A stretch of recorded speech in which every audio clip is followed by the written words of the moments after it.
Hello, everyone, and welcome to the first episode of Sean Talks Star Wars, my new twice a week podcast. It's not really a weekly podcast. There's 2 episodes every week anyway. And this is kind of just a new podcast that I'm starting where I sit down with a friend of mine or a member of the Star Wars community every week, and we just kind of talk about Star Wars and whatever kind of interests us between a galaxy far, far away.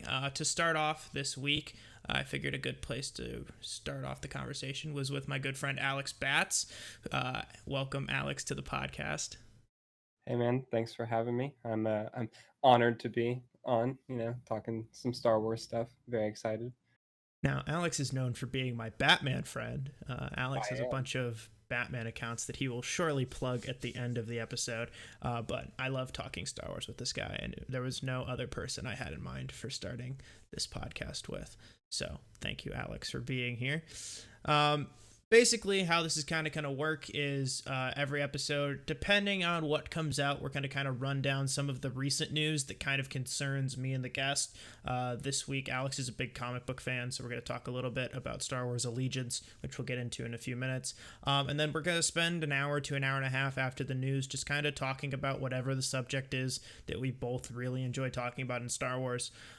Something that I just wanted to address right away, something that you'll kind of notice as these episodes progress, is I'm not really a fan of like really dishing and talking trash about Star Wars, trying to, start debates and bad conversations and spreading the negativity that has kind of corrupted some of the Star Wars community lately. So I'm more of just like, let's casually talk about it. It's fine to not like something, but we're not here to kind of absolutely just destroy a topic. You're never going to find that here on this podcast. So, without further ado, we're going to switch into the other format, which Alex doesn't know exists yet. But we're switching into that. I'm in the dark, but Alex is excited. And the first thing we're going to talk about is Star Wars Allegiance, which is a new comic series that was announced at Comic-Con, I believe. It was announced at Comic-Con at the publishing panel there. And this is a 4-issue miniseries that debuts October 9th, I believe. It's a part of the lead up to the Rise of Skywalker. You can see the 4 covers that are up on the screen right now. And this series is really a great lead into where the Resistance is come Episode 9. Right now, Leia and the rest of our heroes are actively looking for help after the events of The Last Jedi. They are searching out the Mon Calamari and the Quarren for assistance. Those were, of course, 2 species that was helping out the rebellion in the time of the original trilogy. Now they're looking for help again. Of course, with the death of Admiral Akbar in The Last Jedi, negotiations are probably not going to go as well. And with the destruction of the New Republic and The Force Awakens, there's probably a lot of negative look at the First Order, as well as just hesitation to join the Resistance at this time. It's exciting. We obviously know the Mon Calamari's relationship with the Resistance and the Rebellion. I'm more interested to kind of see where this goes with the Quarren. The Quarren, at least in the prequel era, were more aligned with the Separatists. And then they ended up kind of joining the Rebellion, and to see where they kind of stand by the end of this comic leading into Episode 9 is really great. This is actually the first time before going to see a Star Wars movie. I'm really going to try to digest all of this Journey 2 material. I'm really excited to see how the saga ends, but I really want to start kind of digesting a lot of this pre-Episode 9 material, and this isn't the only thing we're going to talk about. It's Journey to the Rise of Skywalker. Alex, sorry, I just went on a whole rant. Hey dude, that's what we're here for, man. You're the comics guy. You read way more comics than I do, even Star Wars comics. Yeah, that's fair. Are you looking forward to this one? Is this something you're going to be picking up? Yeah, I will actually. It's I think something that helps it a lot is the fact that it's only 4 issues. Like, I say only, like, as if that's a bad thing. Like, it's great that I'm so excited that we're getting it one. Like, I think that having something to sort of bridge the gap between episodes 8 and 9, just give us an idea of where some of these characters are at and what they've been going through since we last saw them is just really cool. I obviously, being a huge comics fan, love that we're getting that in comic form. So that just makes it even easier for me to pick up. But that it also being 4 issues makes it to where it's not like too much. You're not like, oh, I have to pick up like all of these issues. Like, it's a very digestible amount kind of grab. But the thing that stood out the most to me from this, honestly, is like the Mon Calamari, because I didn't really know much about them until Charles Soule's Darth Vader run, because they're around in like the second or third arc of that book, I want to say. It's pretty early on in his run, but there's a whole arc that like takes place on the planet there, and it was one of the best arcs of the series actually, and it was really interesting. And yeah, definitely seeing like how against the Empire they are. Obviously, you would expect them to kind of hold that viewpoint still, but now in regards to the First Order. So I think it's going to be really interesting to see how all of that plays out with Leia going to them and wanting needing assistance really. Um, so I'm very excited for that. But yeah, I think like you, I haven't really explored a lot of the like Journey 2 material before any of these movies, but I think that I will definitely make an effort to for this one. There's one series in particular that I'm very excited for, which I know that we'll get into. But yeah, I think this one will be really cool. I also love the connecting covers by Mark. I don't know how to say his last name. It's like Cachetto or something. I don't know. That's your department, man. No, I know his name. Like I could type it out. I don't know how to pronounce it. But it has 4 connecting covers that just make an amazing like banner.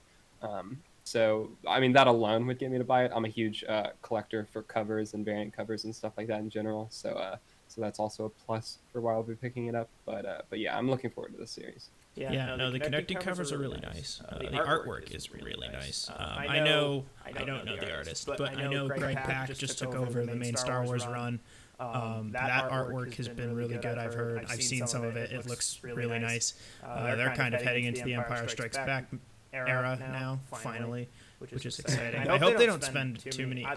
once they get past Empire, which hopefully is soon, because I can't imagine that they'll tell... Either they'll skip Empire, or they'll like retell the story in comic book form.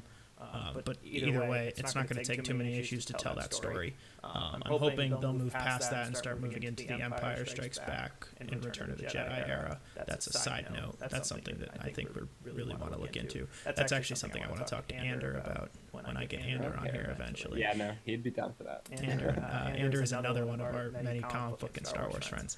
But earlier this week, the whole reason we're talking about Allegiance, not only because we're both Star Wars and comic book fans, is that on Monday, 4 new panels were introduced from the series as preview images. They're great. They're very different colors, which I very much like. I don't know if I have these in the correct order, like in order of the book. I don't know if a specific order was released. I don't know. I don't believe that I don't think that they said what order they're in.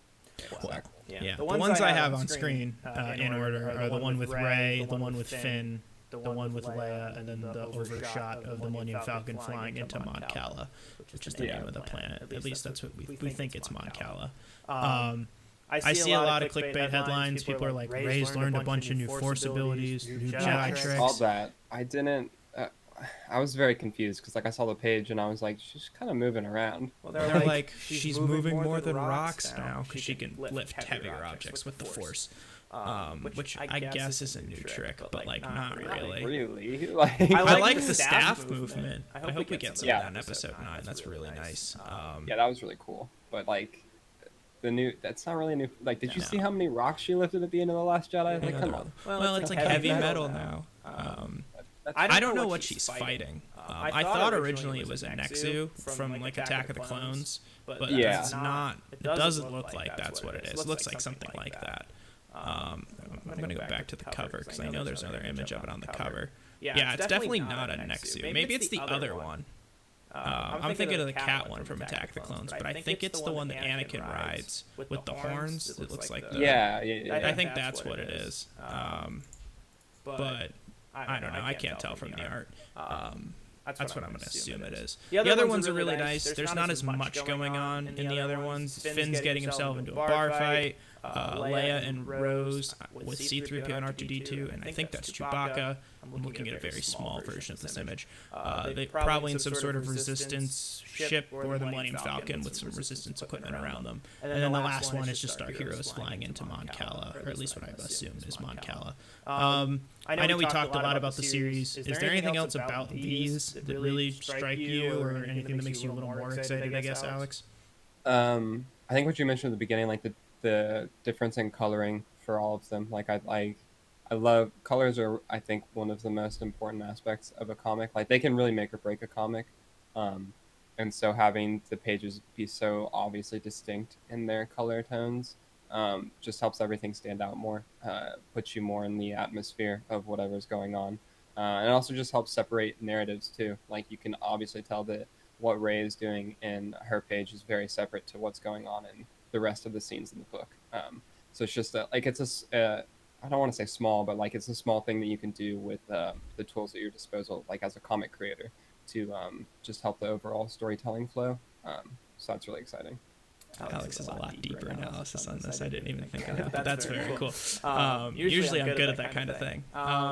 No, I mean these comic analysis is just I'll do that all day. I mean, obviously this episode's about Kylo Ren, connecting that slightly to what's going on here. Kylo Ren is on the cover. I'm sure he'll be involved somewhat, some way in the 4-issue series. What I'm really interested to see, and Alex, I'd love to get your thoughts on this, are what this series is going to do for Leia. I know that also we have the Resistance Reborn novel, or I don't know if it's a young adult novel. I'm pretty sure it's just a full-on novel that's coming out. That's part of the Journey to the Force, or not the Force Awakens, the Rise of Skywalker. Jumped back a couple years there. That's the main one that like they really were promoting back in the day, was Journey to the Force Awakens. Yeah. But no, Journey to the Rise of Skywalker.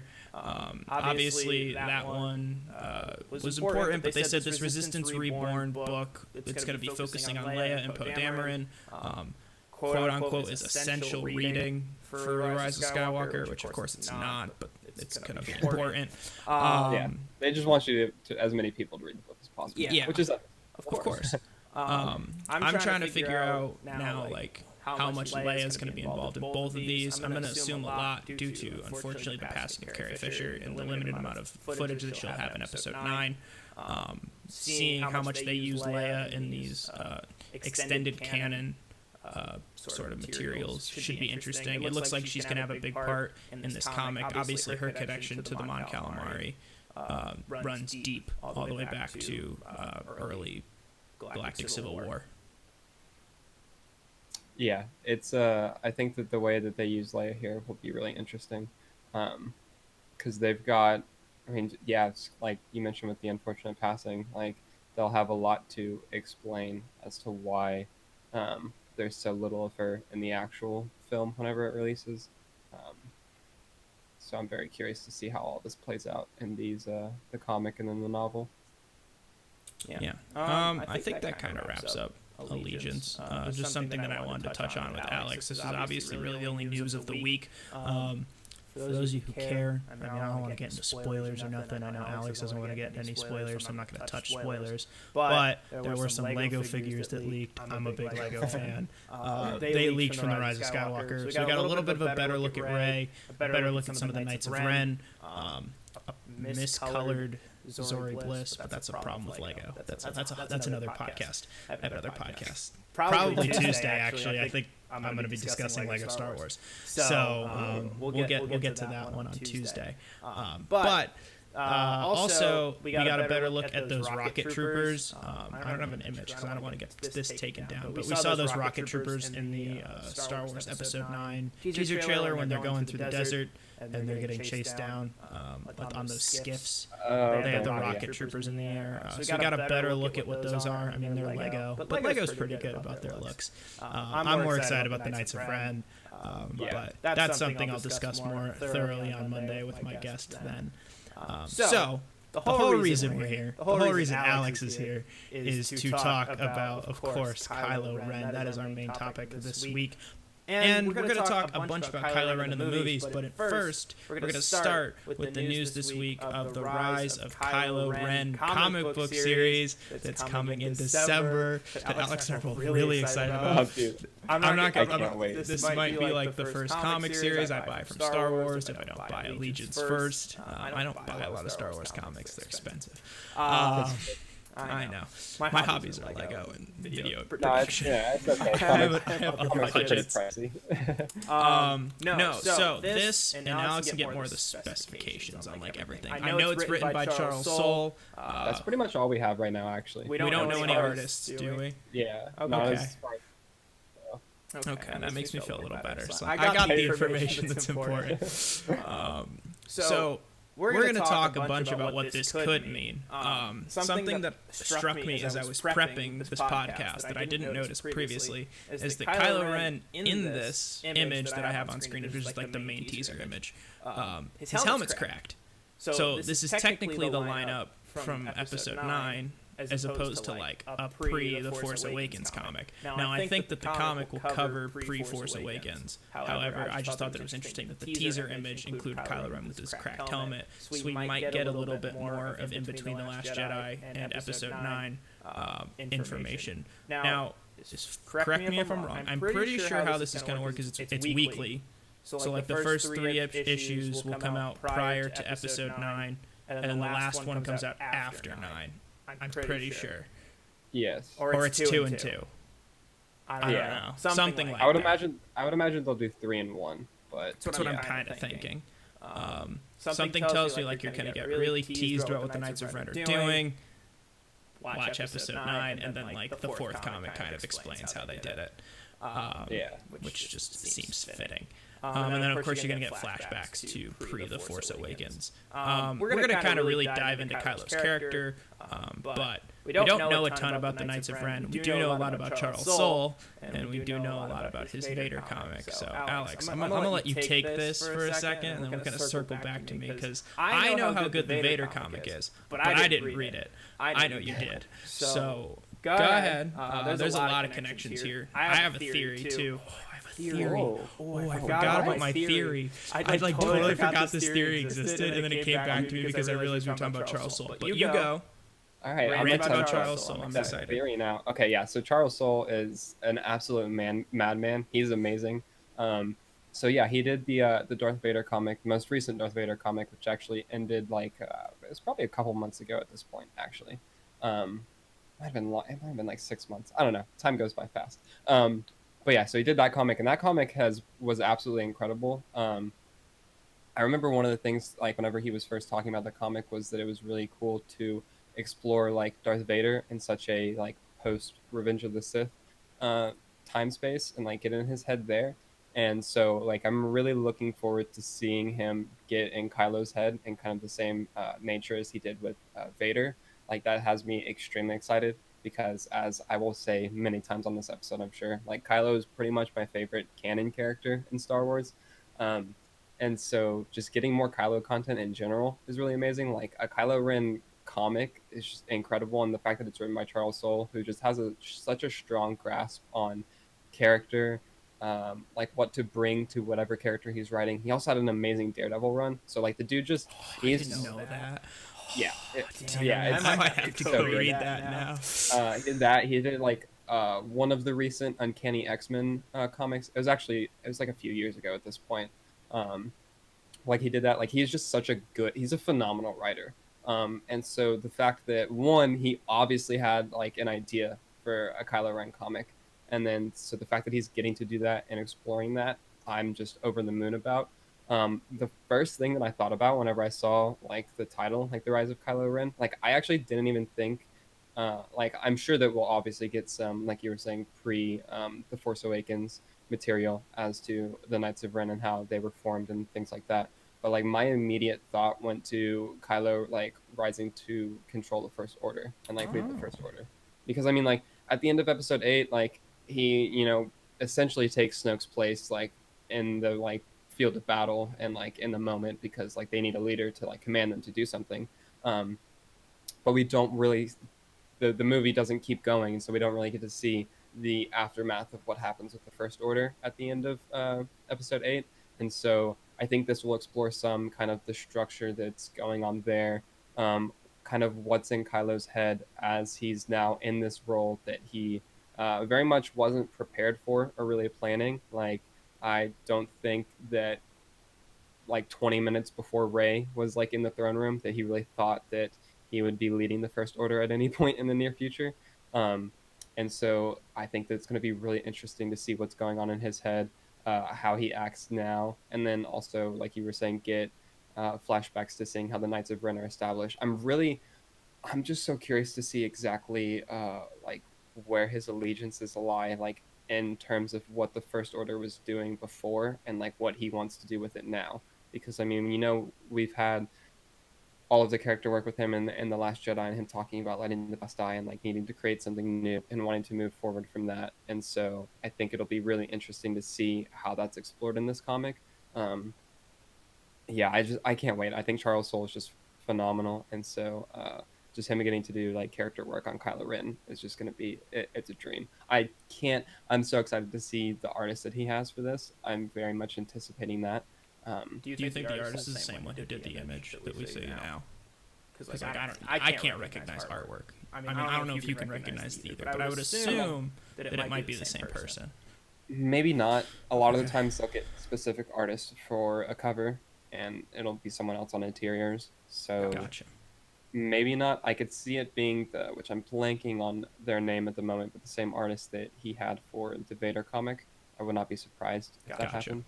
Which I would be totally on board for, because the art throughout Darth Vader was top tier. But yeah, I'm just really excited for this. I can't wait for, like I've been saying, the character work, and then also I'm sure we'll get some pretty badass action sequences with Kylo, which I'm all here for. And just seeing more of the Knights of Ren too. Like, they're such a group that we've known about since The Force Awakens, and they've been like talked about. We got that, obviously, the one shot that's used over and over again of them from The Force Awakens, but we haven't seen them explored really at all, and so it'll be exciting to see that, especially like leading up to episode, like it's so close to episode 9 whenever this is coming out, like right before and then right after. And so the hype level. Giving me hype chills. Like, the more you say it, I'm like, oh man, it's gonna be so good. Are going to be insane. Like, just each issue I'm like, oh my god, I'm so ready. And then like we'll get to read, and it'll literally be the day before, because like the third issue, we assume, will come out on Wednesday, and then like Thursday night is the premiere. Like, oh come on, dude. Like oh, it's gonna be so good. Oh no. Oh man, this is gonna be good. Yeah. Well, let's go back to your point of how you thought, now you're thinking that it is going to kind of lead into how Kylo like has taken power. The more that they talk about it, they still haven't given a specific date, but when I saw the episode 9 panel at Star Wars Celebration, and then everything that they've kind of been talking about since, I'm thinking that we're going to get maybe more than a year gap now between the two. I think everybody was kind of saying the soft number was going to be about a year between The Last Jedi and The Force Awakens, like in... Not The Force Awakens, damn it. The Rise of Skywalker. You just went back. I guess you are on that time. Well, it's The Rise of Skywalker, and then it's The Force Awakens, and The Force Awakens is stuck more in the back of my head. But no, like they were kind of saying that the time gap between 8 and 9, I'm just going to start using numbers, it's easier. Between 8 and 9 is going to be about a year. I'm thinking it might be a little bit more, maybe a year and a half. I don't think they're going to push it past that. I don't think we're getting the 3-year gap like we did with the original trilogy, or like the 10-year gap like we did with the prequels. I definitely think they want these to be a little bit more of a condensed story. But I definitely think we're kind of going over a year now. So basically you're saying you have about a year of Kylo rising to power that you can explore. And unfortunately, like a lot of what you can like predict about this book, as well as just what they're doing with Kylo. Like you mentioned, his motivations, like does he really want to lead the First Order and that kind of thing. Kind of depends on where they take his character at 9. Like is he going to be redeemed? Is he going pure evil? Like those are all big factors into how the character is in this comic. We'll get to those theories at the end, once after we talk more about Kylo and where he's going. Quick thoughts, I just kind of think that they might be going the all-evil route for him. Maybe room for redemption. But I don't think that he'll be teetering between the light and the dark when we see him at the beginning of 9. Or at least he's going to give that front. More so than he has. We're going to get into that. But you know what I'm saying. I think he's going to be mostly evil at this point. Especially since Rey decided not to join him. I think that really is going to end up playing a bigger factor than we know. I think that, and especially if they're still having Force connections, like if they're having Force connections throughout the year and a half or whatever between 8 and 9, that adds so much character depth. But all these things are going to play into, obviously, where Kylo is as a character in this. Going back, I mean, I guess you're right. Like, we might not see too much pre-Episode 7 stuff, now that I'm kind of thinking about it. There's a strong possibility that they're saving that material. And again, where we get the Knights of Ren and what we get from this comic depend on what route they're going with the characters. Are the Knights of Ren former students of Luke's? Are they the students that Kylo took with him? Because they said Kylo took a group of students with him when he destroyed Luke's temple. Are these them? Are they not? Where did those people go? Right now, obviously, none of these guys have lightsabers. We know that all of their weapons, at least some of the melee ones, the guy to the audience's left, on Kylo's right in the image that we're looking at, the one with like the scythe, that's the one that's on the cover of the visual dictionary, which we saw written by Paulo Hidalgo, that was released also back at Comic-Con.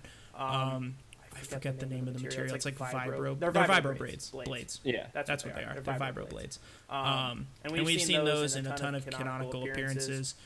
So they don't have lightsabers.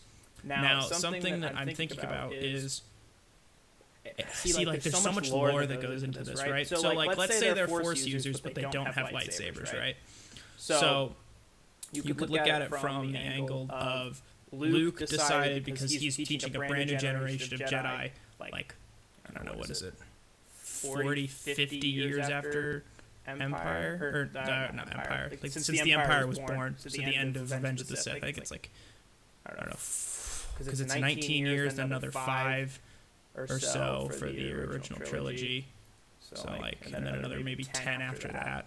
I don't know, like 40 years or whatever. Something like that. I don't know. Like roughly 40 years.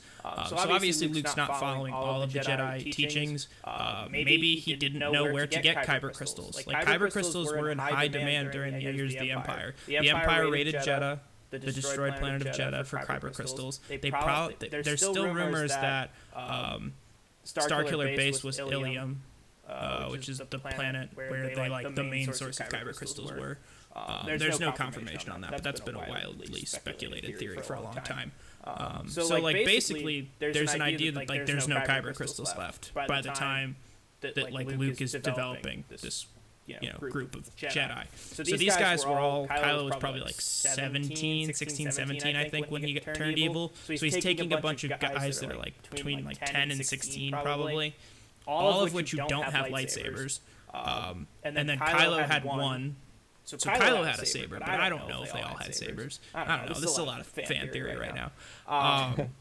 There's just a lot of what ifs. So like if the Knights of Ren are Luke's former students and they don't have lightsabers, that means they're also Force sensitive, which is cool, but that means they don't have lightsabers.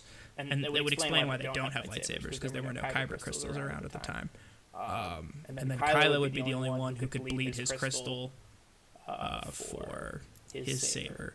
That's a story we could get. I don't know if they've covered that yet, but since Charles Soule kind of introduced the idea of bleeding a crystal, maybe we'll see Kylo bleeding his, and him messing it up, because his crystal's messed up. Yeah, it's cracked. We know he bled it, but like I don't know if that story's been specifically told yet. Sorry. I don't think it has. That would be so cool too. I can totally see that, because dude, he did do that in the Vader comic. Please, that would be cool.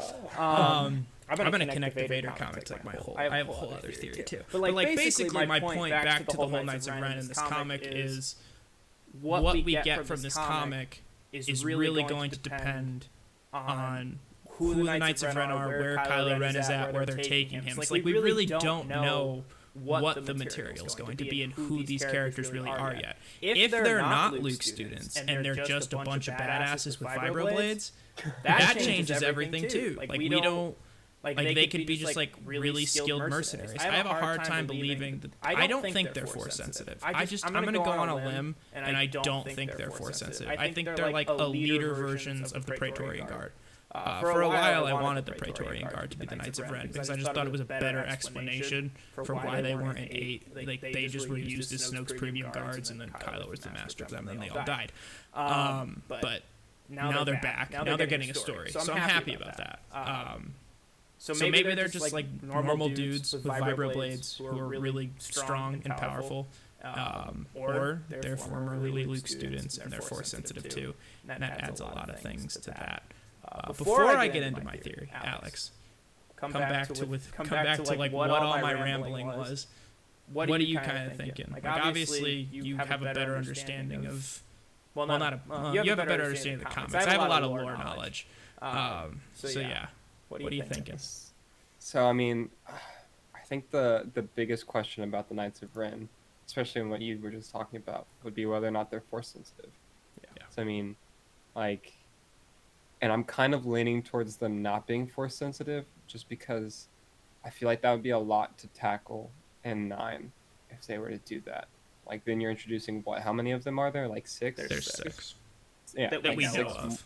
Yeah, like then you have 6 more like force sensitive people on like the playing field, and I feel like that would just be kind of weird to like throw in at the end. I mean, I could see them doing it still, but I just feel like this trilogy especially has been so focused on like only a handful of people being connected to the Force, like in a strong way. Which, granted, they don't have to be like strongly connected to the Force, but still, I don't know. I think it'd be interesting. But then that throws the whole, because I didn't even really thought about this that much. But if they're not Force sensitive, then like they obviously wouldn't have been students of Luke. Right. So then it's like, where the hell did Kylo get these 6 people to just there's so many questions. And so I don't know. I mean, them being mercenaries, I guess, but like mercenaries aren't that loyal. Like they're just not. And like, where did 16, 17-year-old Kylo have the money to pay for these mercenaries? Like, well, unless they're from Snoke. I would assume if they're mercenaries and they're not Luke students, like Snoke provided them to Kylo. And then that also gets into the whole barrier of like, I don't know, where did they come from? Where'd Snoke get them? Like, I remember there being something about there's the Church of the Force, which is of course like what Lor San Tekka was a part of and like helped support Luke. There's another thing, I'm totally blanking on the name, but like there's like another dark side kind of Church of the Force where people originally thought the Knights of Ren were coming from. I really wish I knew more about what I was talking about, because I remember this being a big topic going into The Force Awakens. Like, it was something teased in either one of the visual dictionaries or something like that. But there's like a dark side kind of cult that like would support, that aren't Force sensitive, but like would support the dark side, and there would be like, I know this name, I just can't remember. Yeah, we know what we're talking about. Someone in the comics, someone in the comments will correct me. But no, so there's a lot of possibilities, like totally as you were saying. I love their look. Oh yeah, dude, and then also like, I mean, I know you and I were freaking out about it. But whenever we learned that their weapons were like vibro weapons, oh god, yeah. Oh, it's so awesome. Because I mean, the first time that I learned about a like vibro weapon is actually not canon anymore, unfortunately. But here we go. Hey man, I had to bring it up at some point, okay? But it's from Darth Bane's trilogy, his like novels.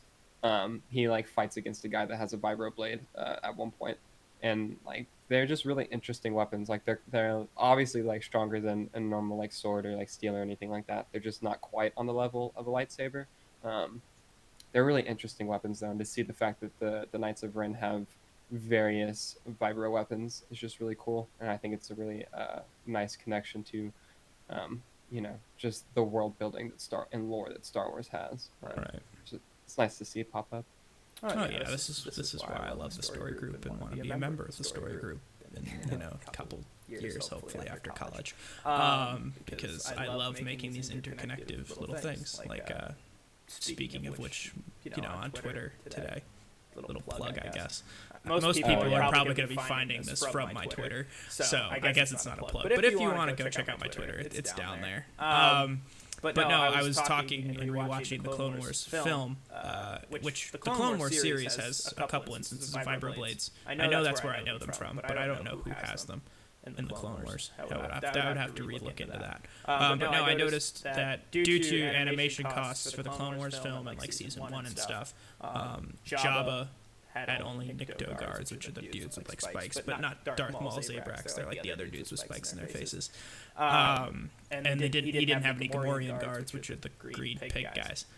And Pablo Hidalgo kind of confirmed that from the story group, that it was mostly due to animation costs, but that it also did line up with the Phantom Menace, because when we see Jabba in the Phantom Menace, he doesn't have Gamorrean guards either. I thought that was cool. But he does get them later in the Clone Wars, because in season 5 we see them. So in my head canon, which is also probably canon because it just makes logical sense, like due to the Clone Wars, Jabba just buffed up his security and got Gamorrean guards.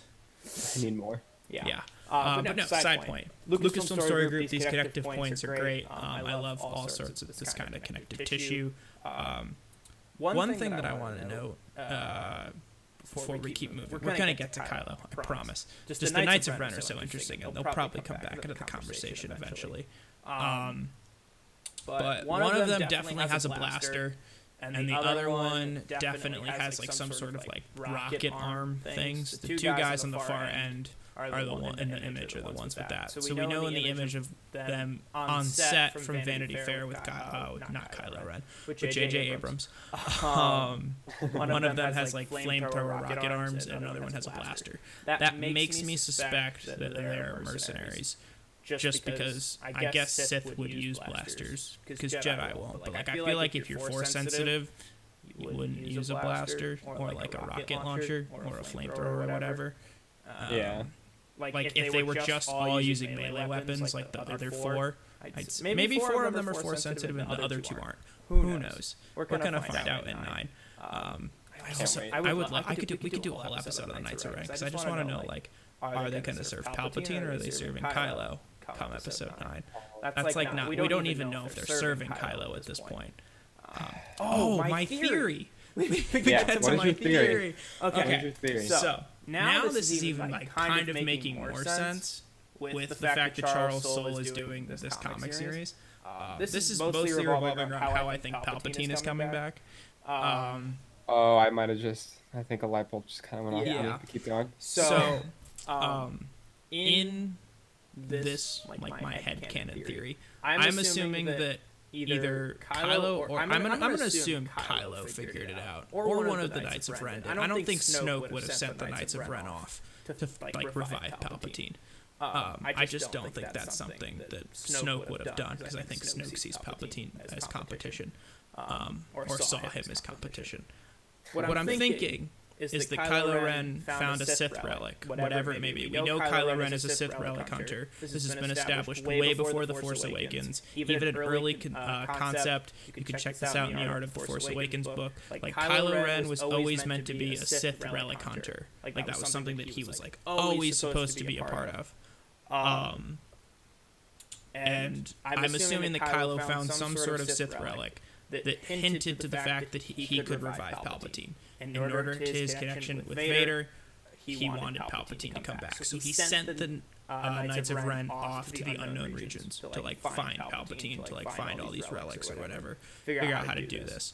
Now, this connects in a lot of ways, because I've seen the theory that there's a possibility that Palpatine could be the essence inside of Darth Vader's burned helmet, and not Vader. So like when Kylo kneels before Vader's helmet, asks for, dark side influence, it's Palpatine speaking to him in a sense instead of Vader, because obviously Vader is Anakin now, and Anakin wouldn't support this kind of behavior, I guess. And then connecting this all back to Charles Soule, the helmet of Momin. Which for Alex could probably explain this a little bit better than I can, but basically it was a relic that first popped up, I believe, in the Lando comic, because Palpatine was hunting it in the Lando comic, and then it got introduced back in the Darth Vader comic, and essentially like it puts on and corrupts the wearer, and like Momin is like this ancient Old Republic Sith that destroyed Mustafar with this giant like lava destroying machine, which is such a cool arc. And Momin is ultimately the one that helps build Vader's castle. I'm really hoping that Kylo goes and visits Vader's castle in episode 9. People really want that to happen. I think it might happen, especially since on the Art of the Rise of Skywalker book, we see Kylo on a lava planet. Anyway. Dude. But I don't think the helmet of Momin specifically will come back. But I think the idea that Palpatine's essence has been trapped inside of Vader's helmet will connect to like Charles Soule's been familiar with that, and Sith relics. Charles Soule has a lot of experience writing about those. I do think that's the way they're going to bring Palpatine back. I know that they've been talking forever about the fact that the plot of the Force, not the Force Awakens. Also, I dropped the F-bomb. Sorry. I don't mind swearing, but the F-bomb's a little excessive. Anyway, man, we're good. No, the Rise of Skywalker. when Palpatine comes back. Like, it's going to kind of be this MacGuffin throughout the entire film of, I believe, the main characters chasing down the Knights of Ren, who are trying to get the last few components to bring Palpatine back. And Palpatine's ultimate essence is ultimately trapped within the second Death Star, which we see at the end of the teaser trailer for The Rise of Skywalker, and they're going to bring him back. Whether it's a physical manifestation or something that I recently heard that I really like the idea of, is that Palpatine will manifest himself inside of Kylo's body, and that he will corrupt Kylo, and that Kylo will like fight Rey and die. And like ultimately Kylo's a good person, but Palpatine was like inside of him, and like Rey had to kill him. This isn't a spoiler. Like, I just genuinely, like, this is a rumor that I think might be true now. I don't think the time travel rumor is true, though. God, I hope that's not true. That's a whole other conversation. But no, I think that opens the door for them to start teasing how they're bringing Palpatine back in this comic, using Sith relics, using ideas similar to the essence of moment being trapped within a helmet. It just feels like it connects right. It feels like something they do. I don't know. I could be totally off. I think the whole part of like the Knights of Ren chasing down Sith relics to bring back Palpatine to like this ceremony, I think that's definitely going to happen. That I feel really confident about. Whether his essence is really trapped in Vader's helmet, and if that connects to the helmet of Moment in a similar sense of storytelling, remains to be seen. I'm not so sure about that, but I think it would be good connective tissue, especially since Soul is writing this one. I can see it. I can see all of that. Kylo being possessed and corrupted by Palpatine would hurt my heart, but I don't know if I'd like that better than Palpatine coming back to life. I don't know what I want more. I don't want the clone. They're not going to do the clone. But I don't know if I don't know what I'd like more, or like I'd be more comfortable with. Like if Palpatine possesses Kylo, which we know this is a thing.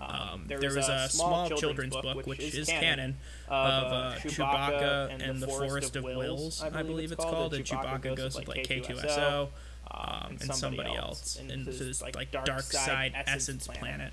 And like there's just dark side energy that's like corrupted the forest, and there's like a dark side spirit within the forest. So like we know that the dark side, instead of having a force ghost, because that's something reserved exclusively for the light side, that dark side users can like corrupt an area with their essence after their death. So whether it be like Moment in the helmet, could be Palpatine in the helmet, could be Palpatine in the Death Star.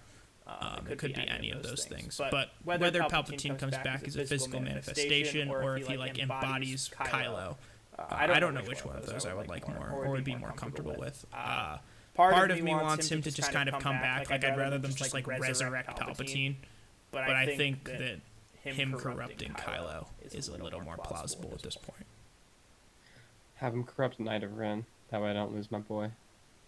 No, that's not gonna happen. Unless it's like Matt Smith, who like may or may not be in the movie, who said he's not in the movie, but he's probably in the movie. If Matt Smith plays a young Palpatine, though, oh, that'd be wild. That would be really wild. Oh, that'd be so good. Okay.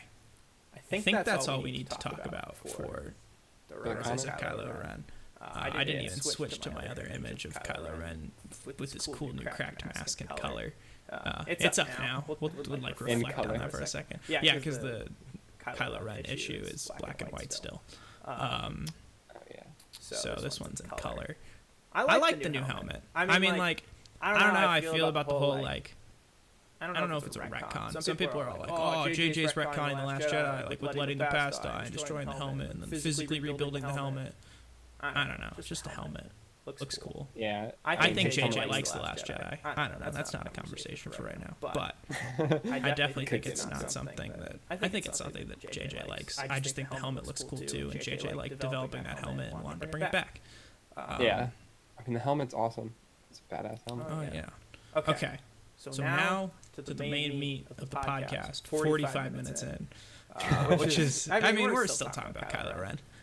But this is, of course, we're going to prep the footage. We've got like 26 minutes of Kylo Ren footage. And then like we're going to go longer than that. Oh, I know we are. It'll loop a couple times. It's fine. I got the little overlay on it too, so I don't get copyrighted. But no, talking about Kylo Ren is I kind of watch all of his scenes from The Force Awakens. I'm jealous. Yeah, I had that footage. I know. I'm sorry. Well, I'll figure that out for next time.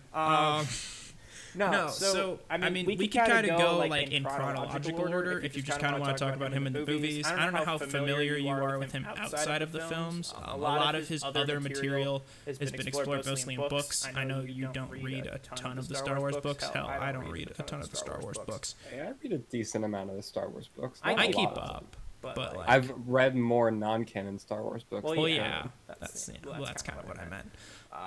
I don't read anything. But I keep up. I keep up. So good. Keep up. That's what's important. No, it's fine. Legends material is good. So where do you want to start with Kylo? Okay, so I was thinking about it yesterday, before. I get it's fitting to start with it too, but like his introduction scene, like, dude, it's so good. One obviously mirrors Vader's introduction in A New Hope.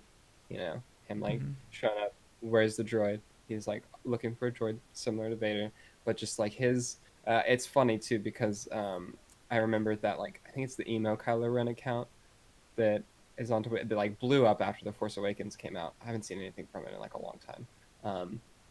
But like I remember they had a tweet there like I'm not dramatic, like 'cause obviously they're parodying Kylo, and then it was like showing him walking down the ship with all the smoke and everything, and just the most dramatic entrance of all time. But like it's just such a strong entrance.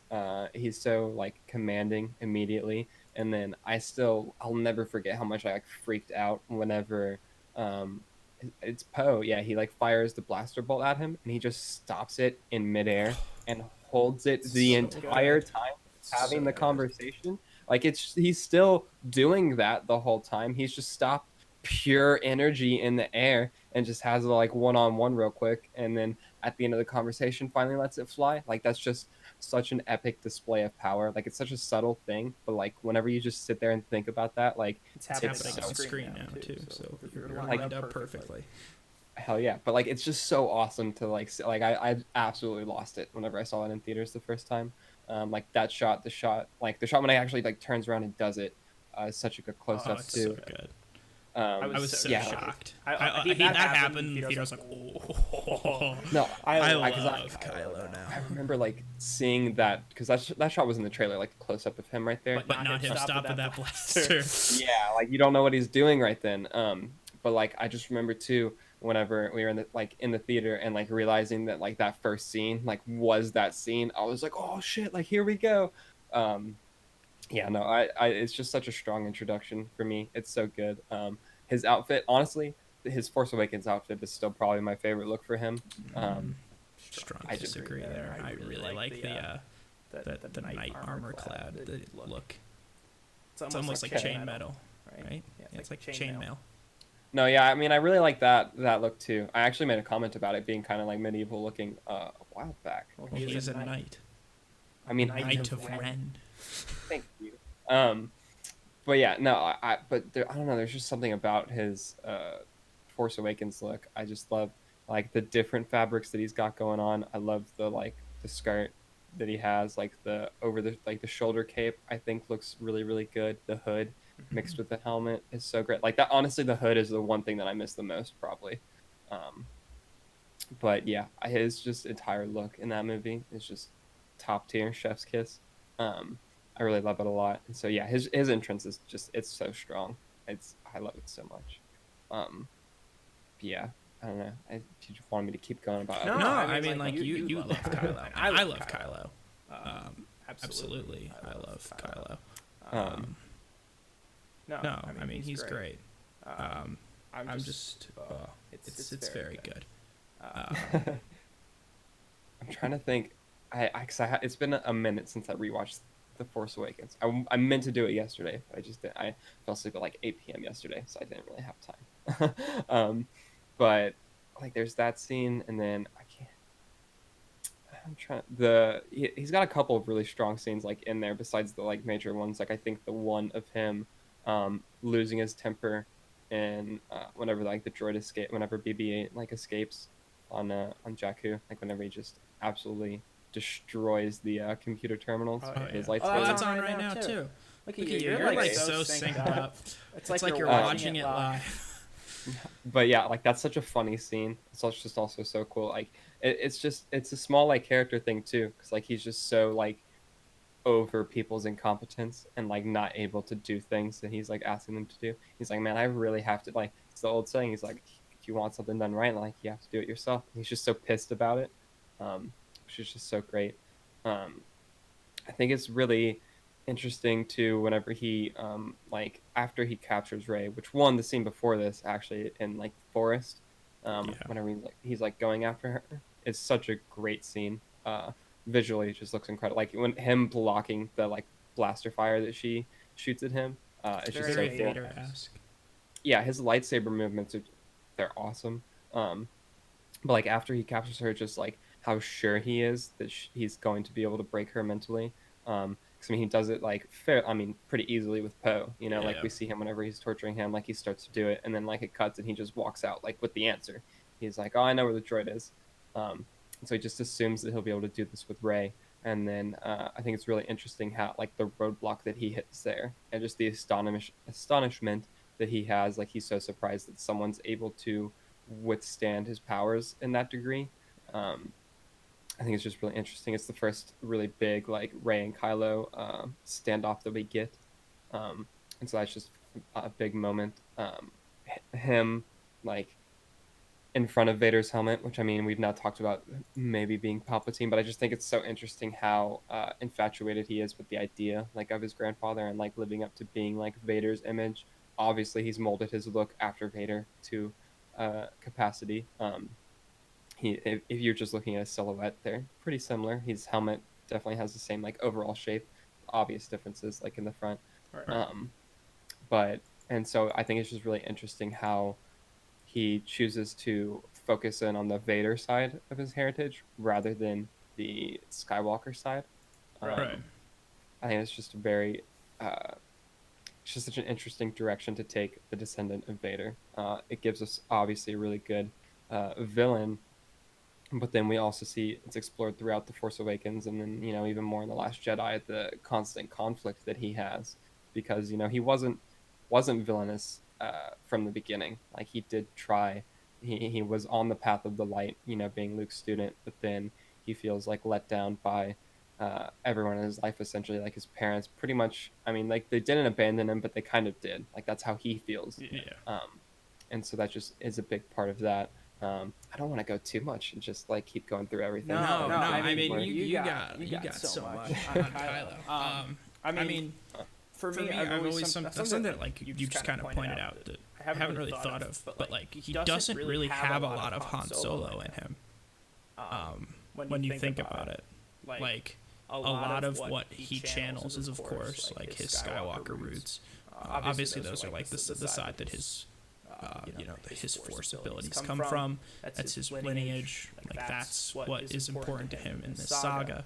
And I think that might have something to do with just like why Snoke is so much like you have to kill your father, like you have to get rid of that side, because like that's the one side of him that like isn't really important to like his dark side development. Like he channels Vader so much, but he never really he wants to get rid of that Han Solo, like that Solo side of him. It's interesting because like outside of like their interactions in The Force Awakens, like you really don't get a lot of Kylo and like Han Solo isms. It's a lot more of his just like parallels to Vader, his parallels to Leia. I'm sure there are moments where he has some Han Solo in him, but a lot of what comes from him is of course his Skywalker roots. Going back, should be. I mean, yes, as it should be. Like, it's so odd thinking about we're going into like the rise of Skywalker, and like this is another conversation, but like I don't think Rey has any lineage bloodline to the Skywalkers. So like for him to be the sole Skywalker left is so interesting. Like so interesting, like thematically. He's so epic. Yeah. He's just so good. Which ties back into like the whole idea that like Rey, like Force users from now on will be called Skywalkers, possibly. Because like Kylo's gonna die. I hate to say it, but he's gonna die. In one way or another, he's gonna die. Yeah, probably. Dude, I'm not ready to cry this much, man. I know. We're gonna get to that at the end. We're gonna get to the episode 9 stuff then. But no, I mean, going back a little bit to his roots, like obviously he feels abandoned by his family. Like his mother was so involved in politics and like beginning the New Republic that like I haven't read Aftermath or the Leia book. I know the Leia book. He's really young, like really young, I believe. So like it wasn't really a factor then, but like in Aftermath trilogy, we get a little bit more about him and like his relationship with Han Solo, and like obviously Han Solo was leaving a lot because Han didn't want to stay with the rebellion or the resistance. And he kind of wanted to go back to his smuggling roots because he got scared. And just that sense of abandonment. And like obviously we're gonna get into The Last Jedi and like that whole scene with Luke and just all of that good stuff, because we're both fans of The Last Jedi. But like looking at it from pre-Force Awakens and The Force Awakens, like there's so much more character growth for him, I believe, in The Last Jedi. You get a lot of it at the end of The Force Awakens, but for a lot of The Force Awakens, he's just like the bad guy. I was gonna say the badass, but yeah, that's true. Yeah, like for the end, until the end there, like when he kills Han Solo, like you don't get a lot. I love it's on screen now when he puts his helmet in the ashes, when he's like, he's gonna force melt with Rey. Yeah. It makes me wonder, now that I'm kind of looking at this, since we now know that like technically Snoke didn't mind meld the two of them together, or force link, whatever you want to call it. I wonder if like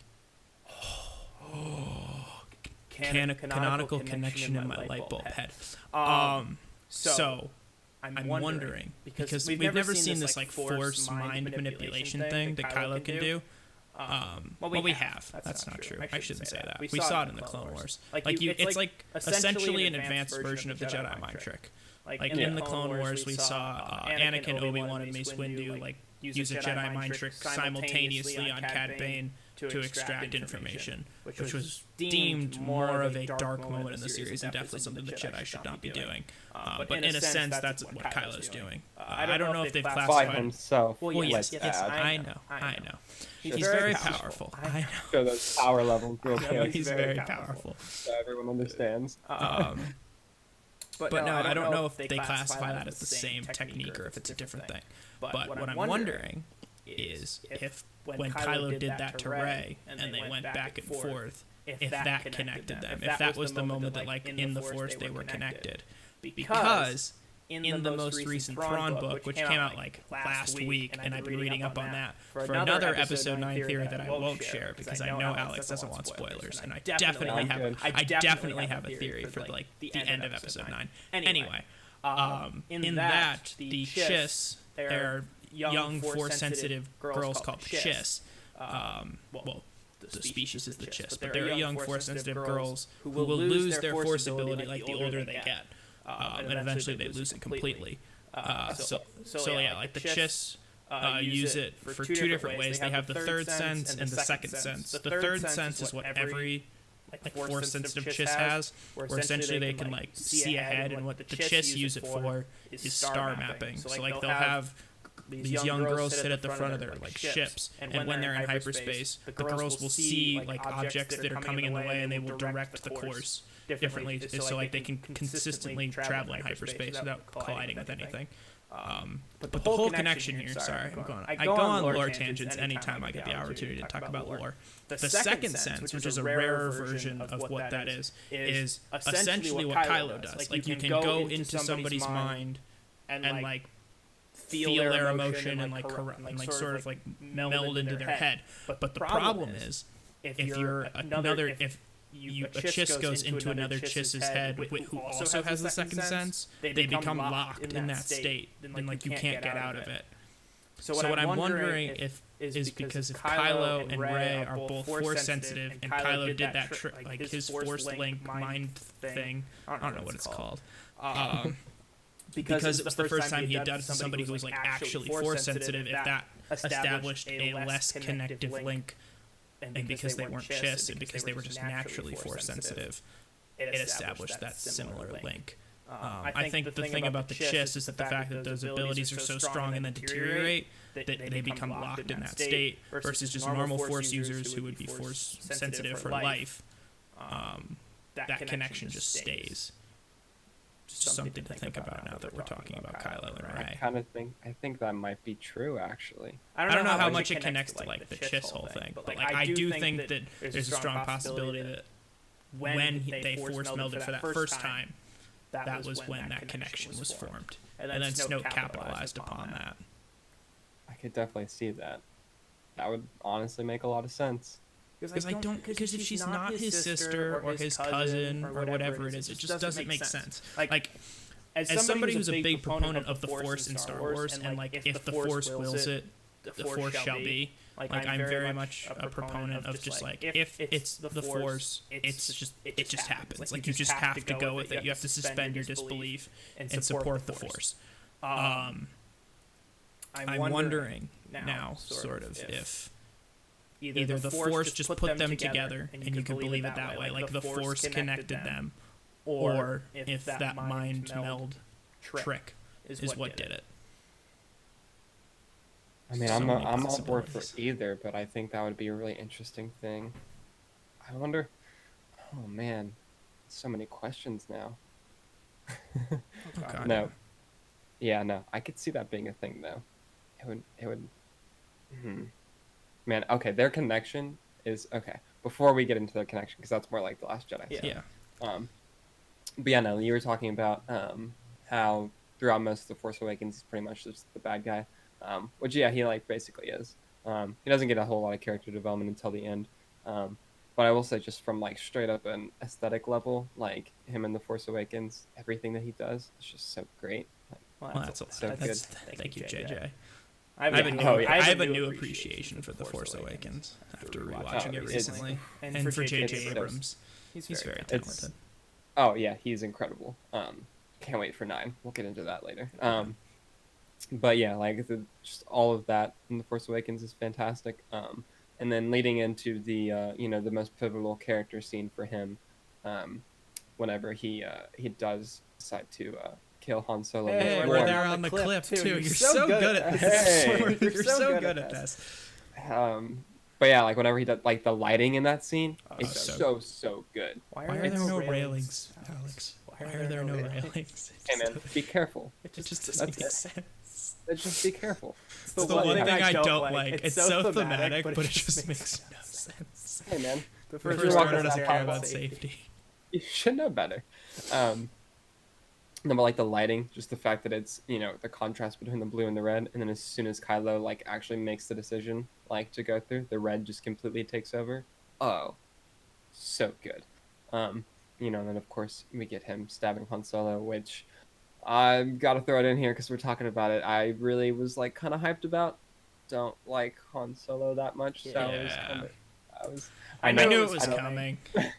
I knew it was coming pre-episode 7. Like I'm pretty sure I got spoiled, which sucks. Which that was the defining moment for me, where I was like, I ain't getting spoiled no more.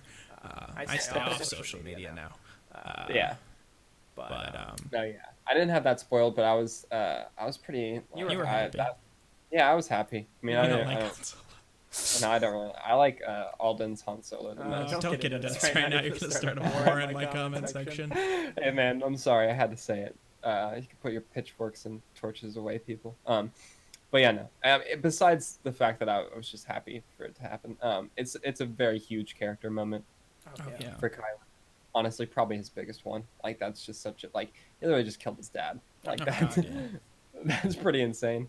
With him doing that, and then obviously leading into the forest battle with him and Poe, and then him and Rey, which visually is just jaw dropping. Like that set is insane. Like I remember I immediately watched the special features for that as soon as the home release came out, and like that set is just crazy to see. Like it looks so good without they just got stabbed. Oh, rip. Watch it live. But like that set is so good without any post production, and then just whenever you add in all the effects and everything, it's perfect.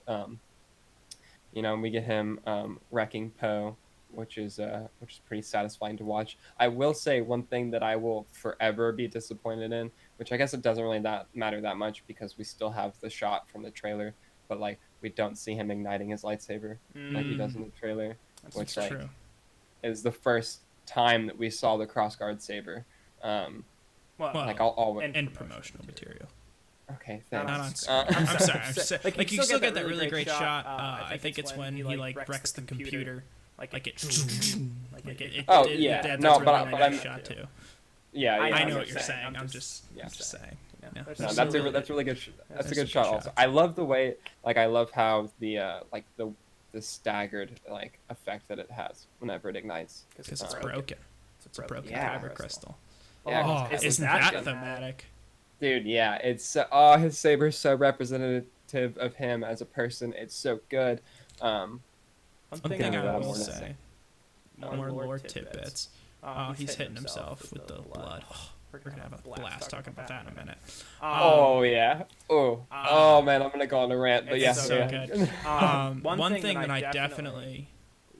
I don't. This is one of the few things I don't like actually about just the whole evolution of Kylo's lightsaber. Is in Rebels, Star Wars Rebels, the animated series, right after The Force Awakens came out, or right before. It was like right around the same time. They did it on purpose. Ezra, Kanan, and Ahsoka visited Malachor, which is an ancient Sith world, and there was a big battle between the Jedi and the Sith, and like there was a mass weapon that the Sith had that like wiped out everybody on the planet. And Ezra picks up a cross saber that is a green one that a Jedi was using, but it's intact. So like it's not like a broken kyber crystal.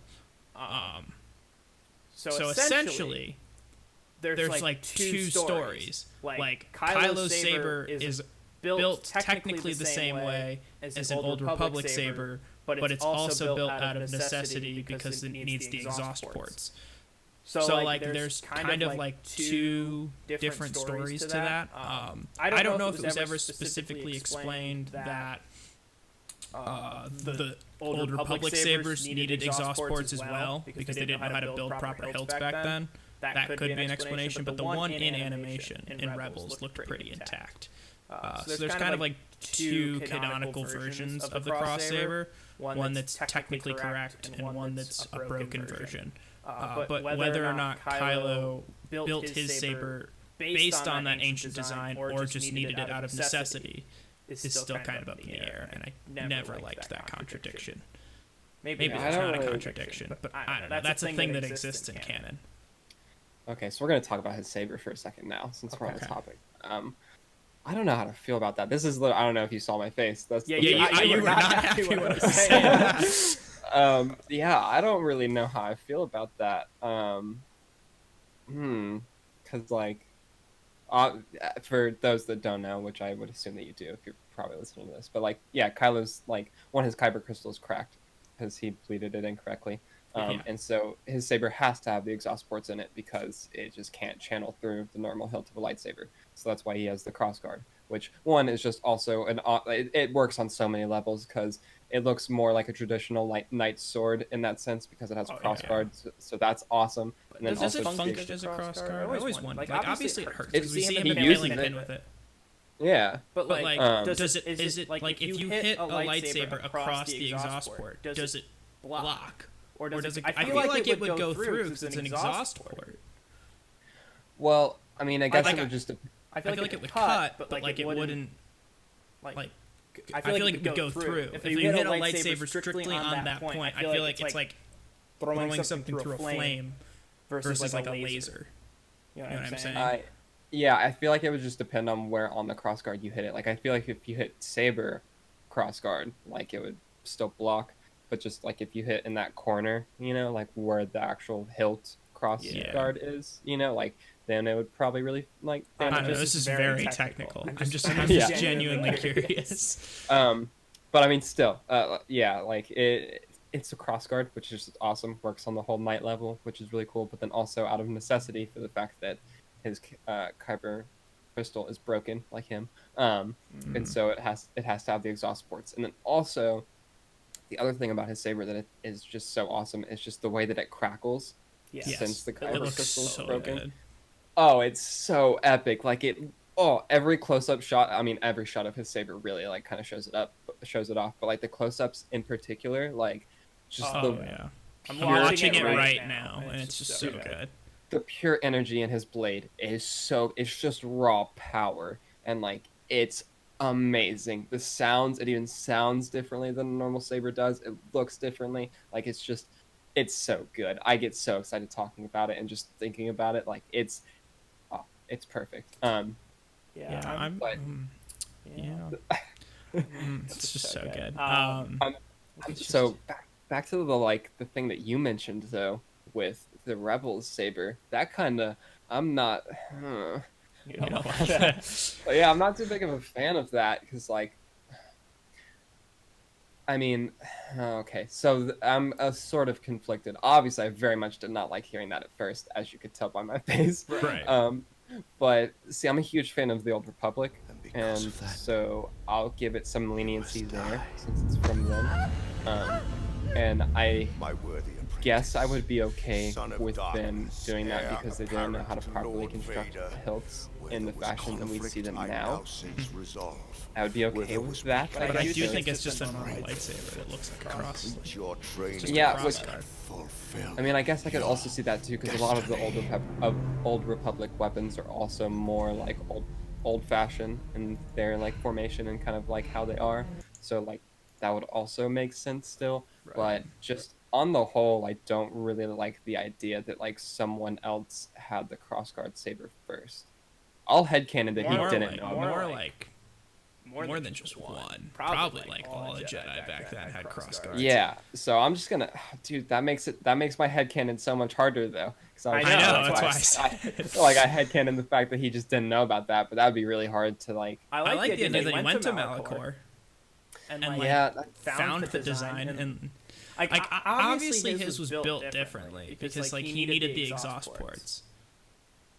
I don't know. It's a weird contradiction. It's like a weird canonical contradiction that I don't love. Yeah, I'm very conflicted about that. I would much rather like them just be like, oh yeah, the Old Republic sabers, like they couldn't build the hilts right, so like they needed exhaust ports. And then he just like found that design instead of them being like, there is a functional crossguard. And his is just messed up. Yeah. Yeah. I mean, that's interesting. I didn't know that until like 5 minutes ago. I'm the lore guy. I got a lot of things covered. Yeah, I know. That's so interesting though. That's Kylo's is the better version. I don't care. I'm not a green lightsaber fan, so I'm agree with you. Yeah. Wasn't his? No, his. Yeah, his was. No, his was blue. It was blue. Yeah, it was blue. Yeah, because Luke's green. Sorry, I don't have a lot of Force Last Jedi scenes. I only have the Snoke throne room, which I have to be really careful about because I got copyright strike for that last time. Yeah, which is crazy because I've seen that scene on YouTube. Oh, and I downloaded it off of YouTube for this podcast. But yeah, no. Yeah, I don't know. I don't know how to feel about green sabers for the most part. Definitely not my favorite. I mean, red is probably my favorite. I'm a blue guy. The most, because literally, like I said earlier, that Kylo is my favorite canon Star Wars character, and my favorite non-canon characters use red lightsabers. So yeah, I was talking to our buddy Josh about this, and I was like, if you definitely have like personality traits associated with your lightsaber color.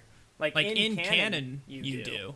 Like depending on typically what lightsaber color you have depends on your personality. But like I definitely think in real life, like if you're a fan of like a certain color of lightsaber, like it says a lot about you. Josh is a green lightsaber guy, and I was like, for some reason it just makes sense. Dude, yeah, you can definitely see it on my face. Then I was like, yeah, I'm a blue guy. I feel like that makes sense for whatever reason. Like I don't know what the connections are, but like if you're a Star Wars fan and you know someone and they're like, I like the blue saber, you're like, that makes sense. Yeah, blue is definitely my.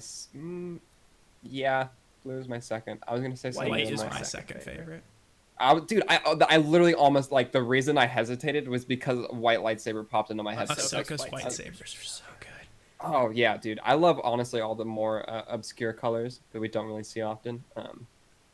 Oh, dude. I'm honestly, a fan of purple though.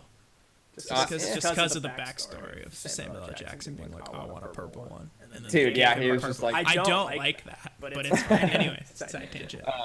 No, little other tangent. I would always rock the like either black or white lightsabers and the Force Unleashed, the first game, I think. Yes. After you can like customize them. Oh, so you can get a black kyber crystal at Galaxy's Edge. Like you have to do like a thing, and you get a black kyber crystal, and you can like build a black. So like when you go to build your lightsaber at the shop, you just get normal crystal colors. Yeah, I don't even think you can get purple, and I think you can get like orange, even though we don't have orange. We don't have. Well, it's because it's a park, and like I'm pretty sure somewhere along the line there's a canonical orange lightsaber. Ugly, like it looked cool in Legends. I think there's some in canon too. There's probably one or two in canon. If they're at Galaxy's Edge, it's canon. So anyway, there's a certain way at the park. I heard it's pretty easy. I don't know what you have to do specifically, but you can go and get a black kyber crystal doing something, and then you can take that to the lightsaber building shop, and you can build the black saber, which is essentially, I would assume, the dark saber. But dude, guess I have to build 2 lightsabers when I go eventually. I'm going in November. I'm so excited. Right before Thanksgiving. Okay, though. I wanted to wait like a year at least. Yeah, you should. Wait till everything's open. I go like a week and a half before Rise of the Resistance opens, and I'm a little upset about it. So it's okay. Hey, it's okay. You're still going. Yeah. All right. Back to Kylo. Yeah, no. We didn't even mention that your cat's name is Kylo. That's very important. By the way, my cat is so named Kylo. I got my cat like it was probably like 6 months after The Force Awakens came out, and like that's such an important factor. At the time was like debating, like she was like, oh, what should we name him? And I was like, Kylo. And like she kind of like fought me for a little bit on it, and I was like, no, like we should name it Kylo. Yeah, I was like, we should name him Kylo. And so yeah, my cat's name is Kylo, which is fantastic. I love that. Oh, dude, I can't wait to eventually get a tattoo of him like on me because he's totally gonna be holding a lightsaber. Oh, I thought you were talking about your cat. No, I am. No, I am gonna get my cat. Like, you're getting your cat? Yeah, dude. Kylo Ren. No, I mean, probably not. But like, no, yeah, my cat will be holding Kylo's lightsaber. 100%. That's awesome, dude. Oh my god. Puns. Yeah, no, I'm very excited for that eventuality. But yeah, cat's name is Kylo, which is fantastic.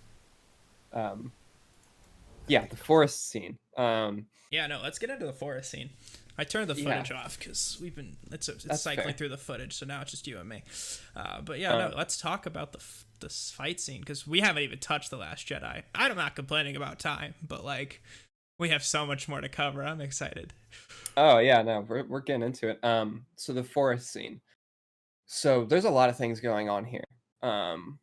One, Kylo's already been through a decent amount. I'll say decent, and that's kind of understating it a little bit. Oh god, a little more than decent.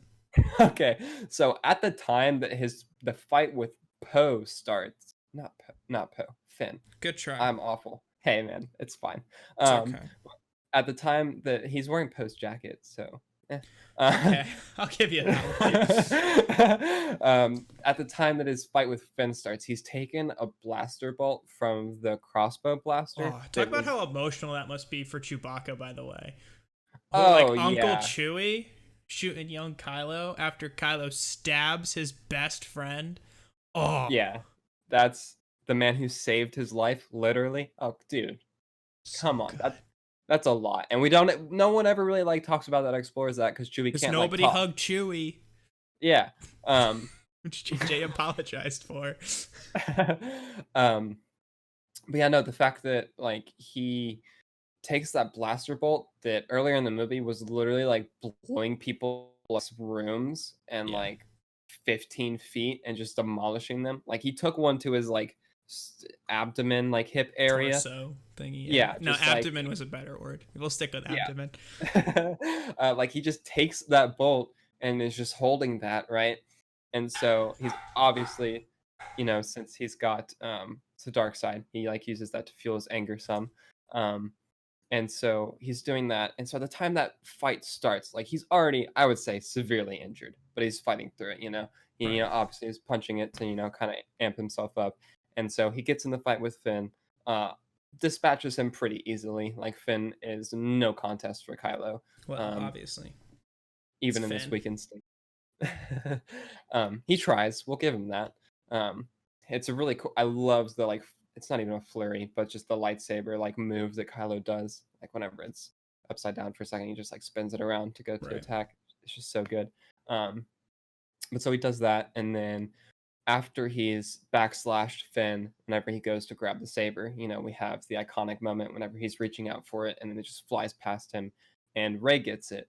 And there are so many things that happen in this like 5 seconds. Like one, you get obviously the incredible moment for Rey, and the fact that like she, one is like we had hints of it throughout the movie, but is obviously force sensitive and gets the Skywalker saber, and now like is the one fighting against Kylo. But without even getting into all that stuff, so much has to happen for Kylo right there. Because like one, he has just killed his father. Okay, so that's a huge thing, and it's explored more in the Last Jedi. But that obviously like completely destroyed him emotionally. That was a very big thing.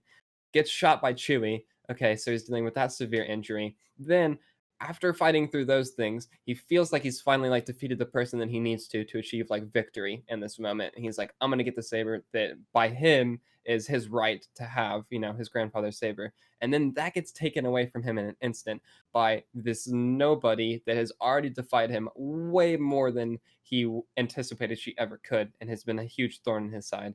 So now he's got all of that piled up, and now he has to fight her as well. And he's just immediately completely thrown off here because one, he's obviously a little bit cocky about his abilities because she shouldn't be able to compete with him like this, yet she is.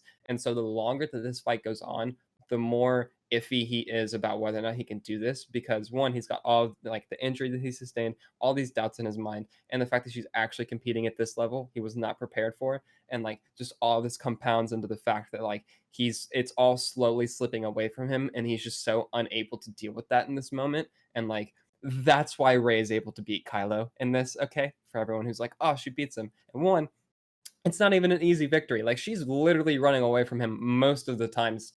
It's just at the very end, whenever he's literally like yelling at her, saying that like she needs a teacher and that he can show her the ways of the Force, that she's like, oh yeah, shit, like the Force is the thing. And she like taps into the Force and then is really able to hold her own against him for a moment. But then obviously, Starkiller Base starts getting destroyed and splits them apart.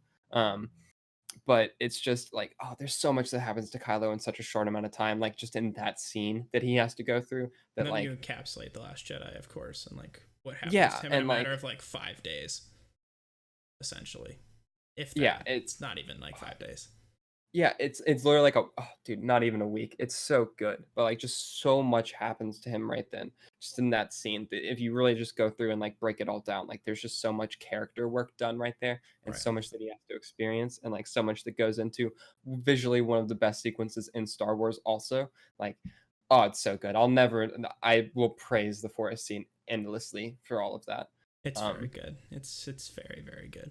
Yeah, and then like we talked about this a few weeks ago whenever we recorded a different Star Wars thing. Don't know if you want to talk about that. I do a lot of Star Wars podcasts. This is just the newest one. It's but fine. Like just the lighting whenever him and Rey are like locked with their sabers is another phenomenal example of lighting in this movie.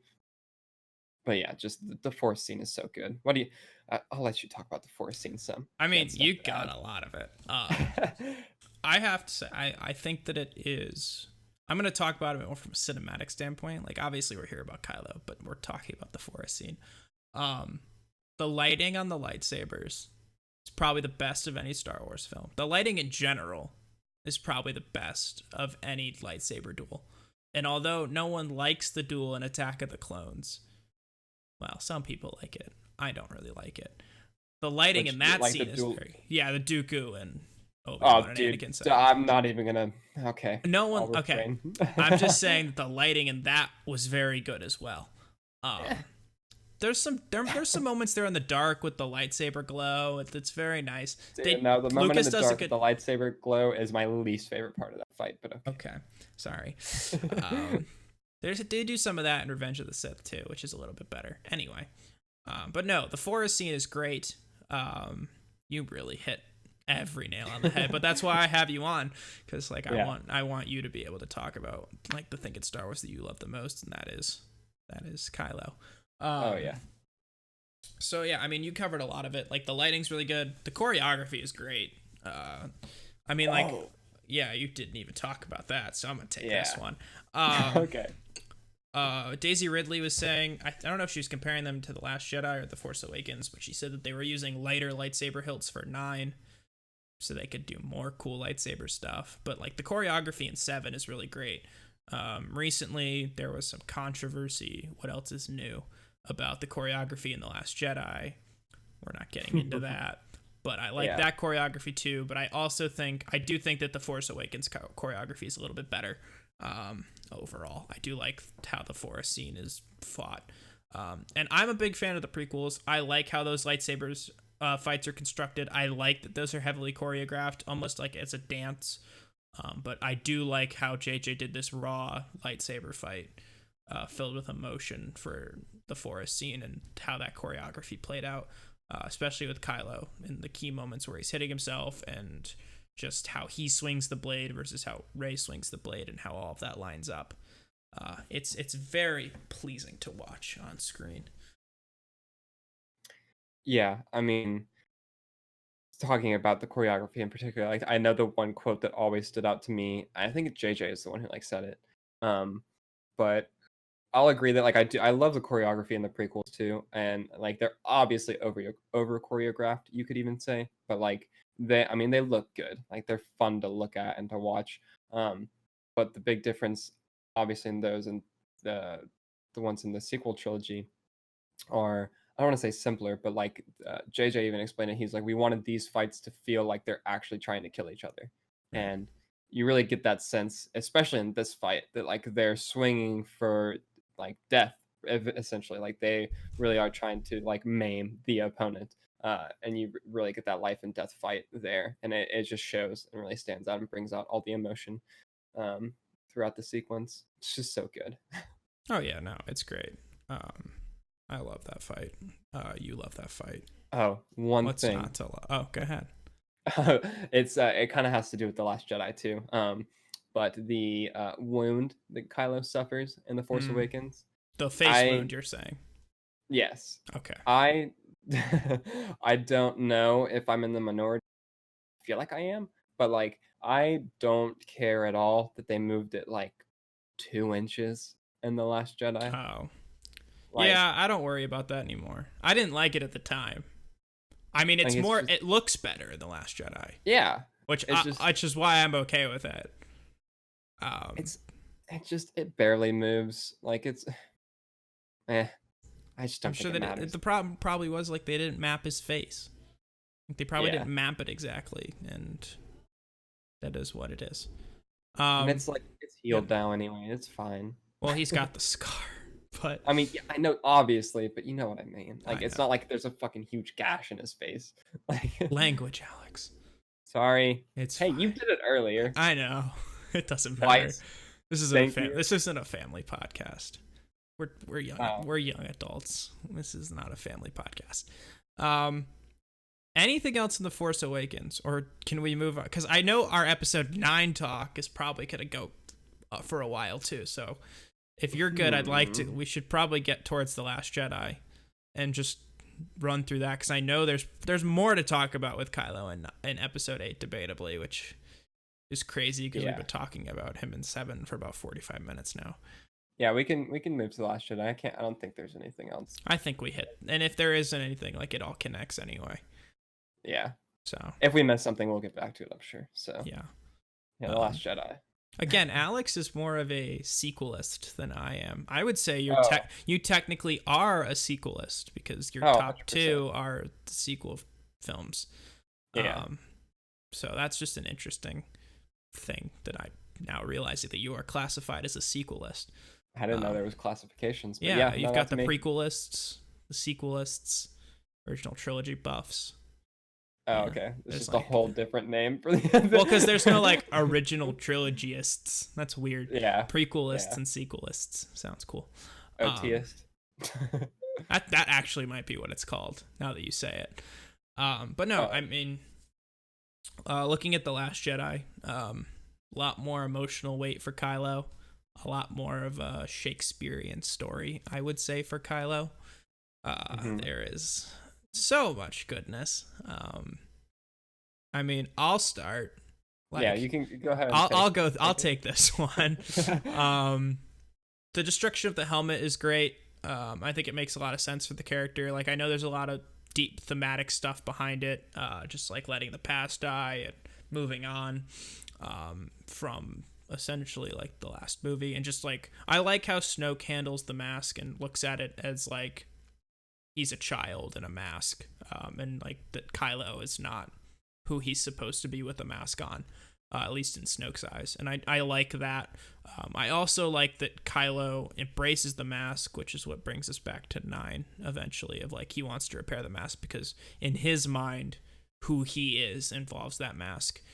I don't think letting the past die ever really had anything to do with destructing the helmet. That seemed always more like an impulsive decision to appease Snoke. And more so letting the past die was more revolved around just like not becoming a Sith, which I like and plays heavily into this film as well. But no, I mean, that destruction of the helmet is great. It's a really powerful character moment. It kind of shows just how untapped he is and how out of focus he is, and just that he's really struggling. I really like the scene, of course, when he's flying around and he decides not to shoot the what's it called? I know the ship's the Raddus, but it's not the cockpit. Is it the bridge? The bridge. Thank you. God. I lost it for a second too, and then I was like, nope, I gotta remember. I have to. Like the bridge of the Raddus. I know the name of the ship. It's named after Admiral Raddus from Rogue One. He shoots the bridge of the Raddus, and that blows up. Maybe it's not the Raddus, because Haldo flies the Raddus. It's not. I don't know what it is. I don't know. No, it is because they Or are they on a different ship? I know Haldo flies the Raddus, so as long as it's the same ship, it's the Raddus. No, it's the same ship because like later on, whenever they're meeting to appoint the new like leader or whatever, they're like our entire bridge was blown up.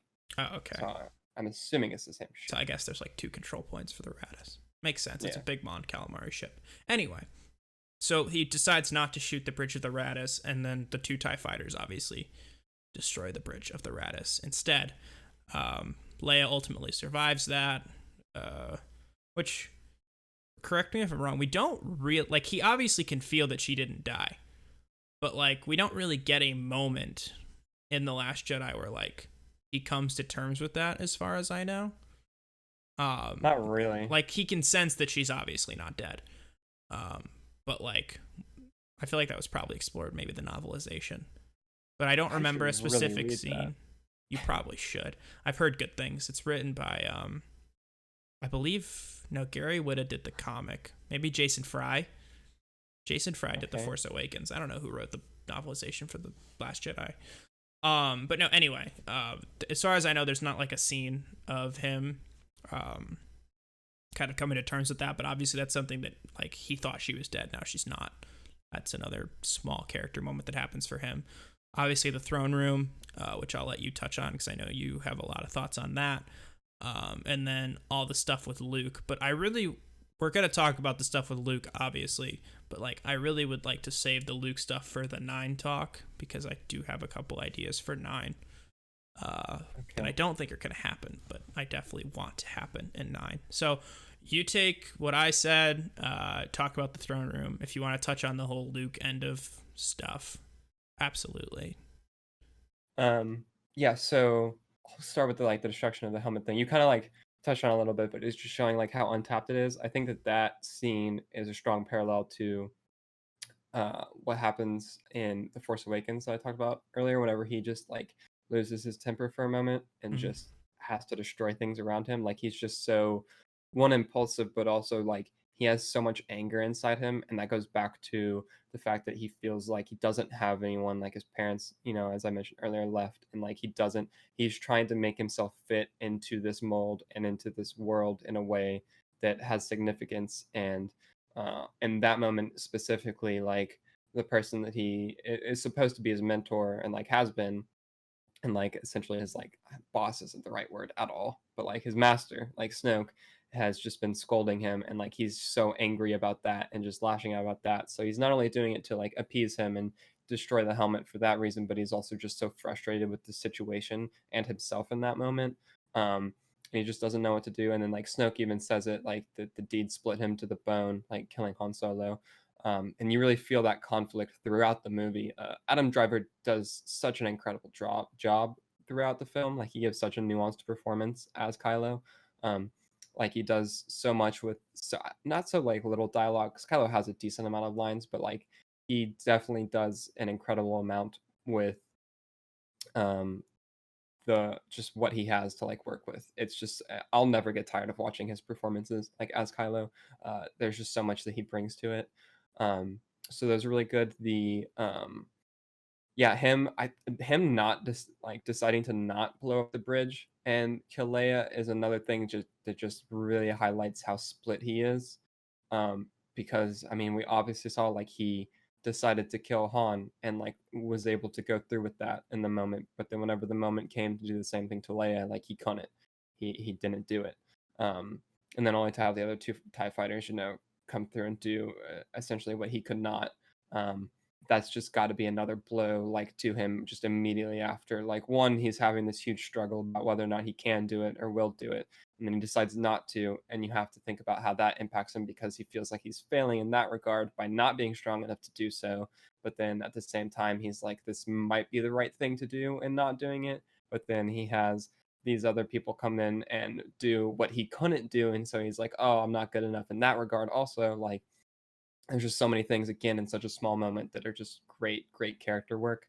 um the throne room I'll get to in a second, but I want to talk about his like force connection scenes with Rey. Oh, duh. I was really surprised you didn't not, think. Yeah, no, I was like thinking about like pure Kylo moments, and then I was like, oh Yeah, duh, so honestly, maybe my favorite Kylo like character moment in this is when he's shirtless. Ben Swolo. Actually, yeah, that might that I don't remember. I distracted you. No, no, the Ben Swolo one is the second time they have the Force connection, right? Yeah, I haven't watched The Last Jedi in a while. I think it is. I think it's it's got to be number 2. Yeah. So the first time, because Rey makes a joke about him like putting a shirt on. But so the first time that it happens though, yeah, because he's just standing there like overlooking the First Order and then like working on ships and stuff. Which, okay, by the way, from a pure cinematic standpoint, that's such a good shot. Yeah, it's an incredible shot. I stopped myself. But doesn't really matter. It's such a good shot, but then also just the parallels in his shot and Rey's shots like throughout those sequences are just perfect. But then the character moment that I love so much is it's after he runs out into the hallway and like him and Rey are conversing, and he's like, "Can you see my surroundings? I can't see yours." And he's like, "You can't be doing this. The effort would kill you." And like that's just such good, like, one, it's interesting dialogue, but also like that just immediately shows where his head goes to. Like he's trying to figure this out and understand the Force in so good. I haven't even thought of this. How did you not think of that? I don't know. I need to rewatch The Last Jedi. It's like that's literally while. I noticed it the first time I saw the movie. I was like, wow, he's immediately trying to understand and like know more about the Force than he already does. Like he had like he doesn't ask her about her specifically. Like he's trying to figure out what's happening and like learn more about. Yes, and like it's so good. That's such a good character tidbit that's in there, and like I mean, I feel like it goes over so like pretty much everyone's head. Like I feel like not a lot of people. It went over my head, and I'm the one that's hosting the podcast. Like it's so like that. Just the fact that goes over pretty much everyone's head just like hurts me a little bit, but also makes me kind of happy because I'm like, oh, I respect you, Kylo, and like Rian Johnson, what you were doing there. Like I see, but like that's just such a like small character thing, but it speaks volumes to how who he is as a character and like what he puts his focus on. Like, oh, it's so good. Probably my favorite character moment in the film, just for that alone. Like he just immediately is like trying to understand, and it's just so strong. But yeah, and then just the Force connection scenes in general are really great. Like seeing his and Rey's. I'll use the term relationship just because that's technically what it is. Reylo. Yeah, I'm not on board with that. Hashtag Reylo. Not a fan of that whole thing, but I'm not opposed. but like I'm not really? for it either. I mean, I like what it could. I don't think it's gonna happen, but like I like the idea of it. I don't know. I mean, I kind of, yeah, a Ray little Poe, bit. I'd be more interested in. Just makes Uh, sense. no, I'm good on that one. Eh. Do you just not want to ship Ray with anybody? I mean, I don't. Is Ray a strong, independent woman? um, She don't need no man. she doesn't, but No, she doesn't. But I'm just, I'm with you on that. I'm just like, I'm just playing with the shippers out there. No, I mean Raylo. I wouldn't be mad, I guess. I don't think it's gonna happen. I'm just saying. Oh no, same. I don't think so either. I think that it would be. I don't see them doing that. But no, they're like the relationship that they have in this movie and how they connect here. I think is so interesting for both of them as characters. But it just is really nice to see Kylo like kind of finding someone that he's able to confide in some and like talk to about the things that obviously are deeply bothering him and like seeing him experience that and like she is helping drive that conflict in him to an extent, but then at the same time she also like um furthers his resolve in what he's doing, especially towards the end and like in the throne room scene. And so it's just such strong character work again like throughout. But yeah, the throne room, oh, hands down my favorite sequence in Star Wars.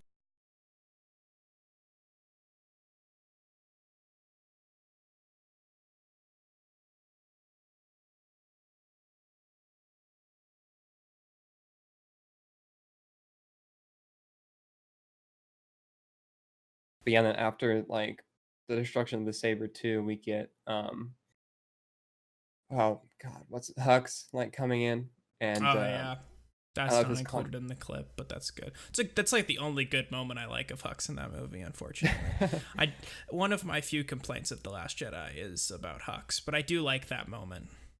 It's a really good contemplative moment for him where he's like, I could do this right now. But then I love just Kylo immediately putting him in his place. Hesitation though, lessons. Yeah, hesitation, and he could have done it, and he hesitated, and it cost him. Yeah, cost him like everything. But that's great. I get that. That's pretty much my like throne room scene thoughts. I think. Did you have more to add on that one? I'm more into like now. I love the episode 9 speculation. That's a lot of like where I'm sitting. I love The Last Jedi, but like now that I'm thinking about it, I haven't seen it in like about a year now. Last time I watched it, I was down. It was the first time I went down to Savannah, which was July of last year, I believe. So that was the last time I saw it. So I haven't seen it in a while. I don't watch Star Wars like every year. Usually I watch one film per year, maybe, and then like I'll go years without seeing them. It's just how I like to enjoy the saga. It's like a special moment when I get to sit down and watch them. I haven't seen Attack of the Clones in probably about 3 years. So wild. I've seen The Last Jedi probably like 4 or 5 times in the last like year. Yeah, I don't even really like double seeing them in theaters. Like sometimes I will. Like I'll go see like a superhero movie a couple times in theaters. Usually I'll see Star Wars one and done. It's just how I like to consume the content. That's so interesting. Even Clone Wars now. Like I'm like doing a rewatch of Clone Wars, and like a lot of the times now I'll just find myself like looking up synopsises instead of like watching them. It's like watching Star Wars for me is a very special thing. It's a different approach for sure. So I mean, after the throne room, there's really only one more big Kylo. Oh, absolutely. It's the big Kylo. Well, throne room's pretty big. I don't know which one's the moment, but yeah, no, we get him after they go to Crate, which is another visually fantastic element of The Last Jedi. That Leia shot, the one where she's on the gates closing with the it's very so good.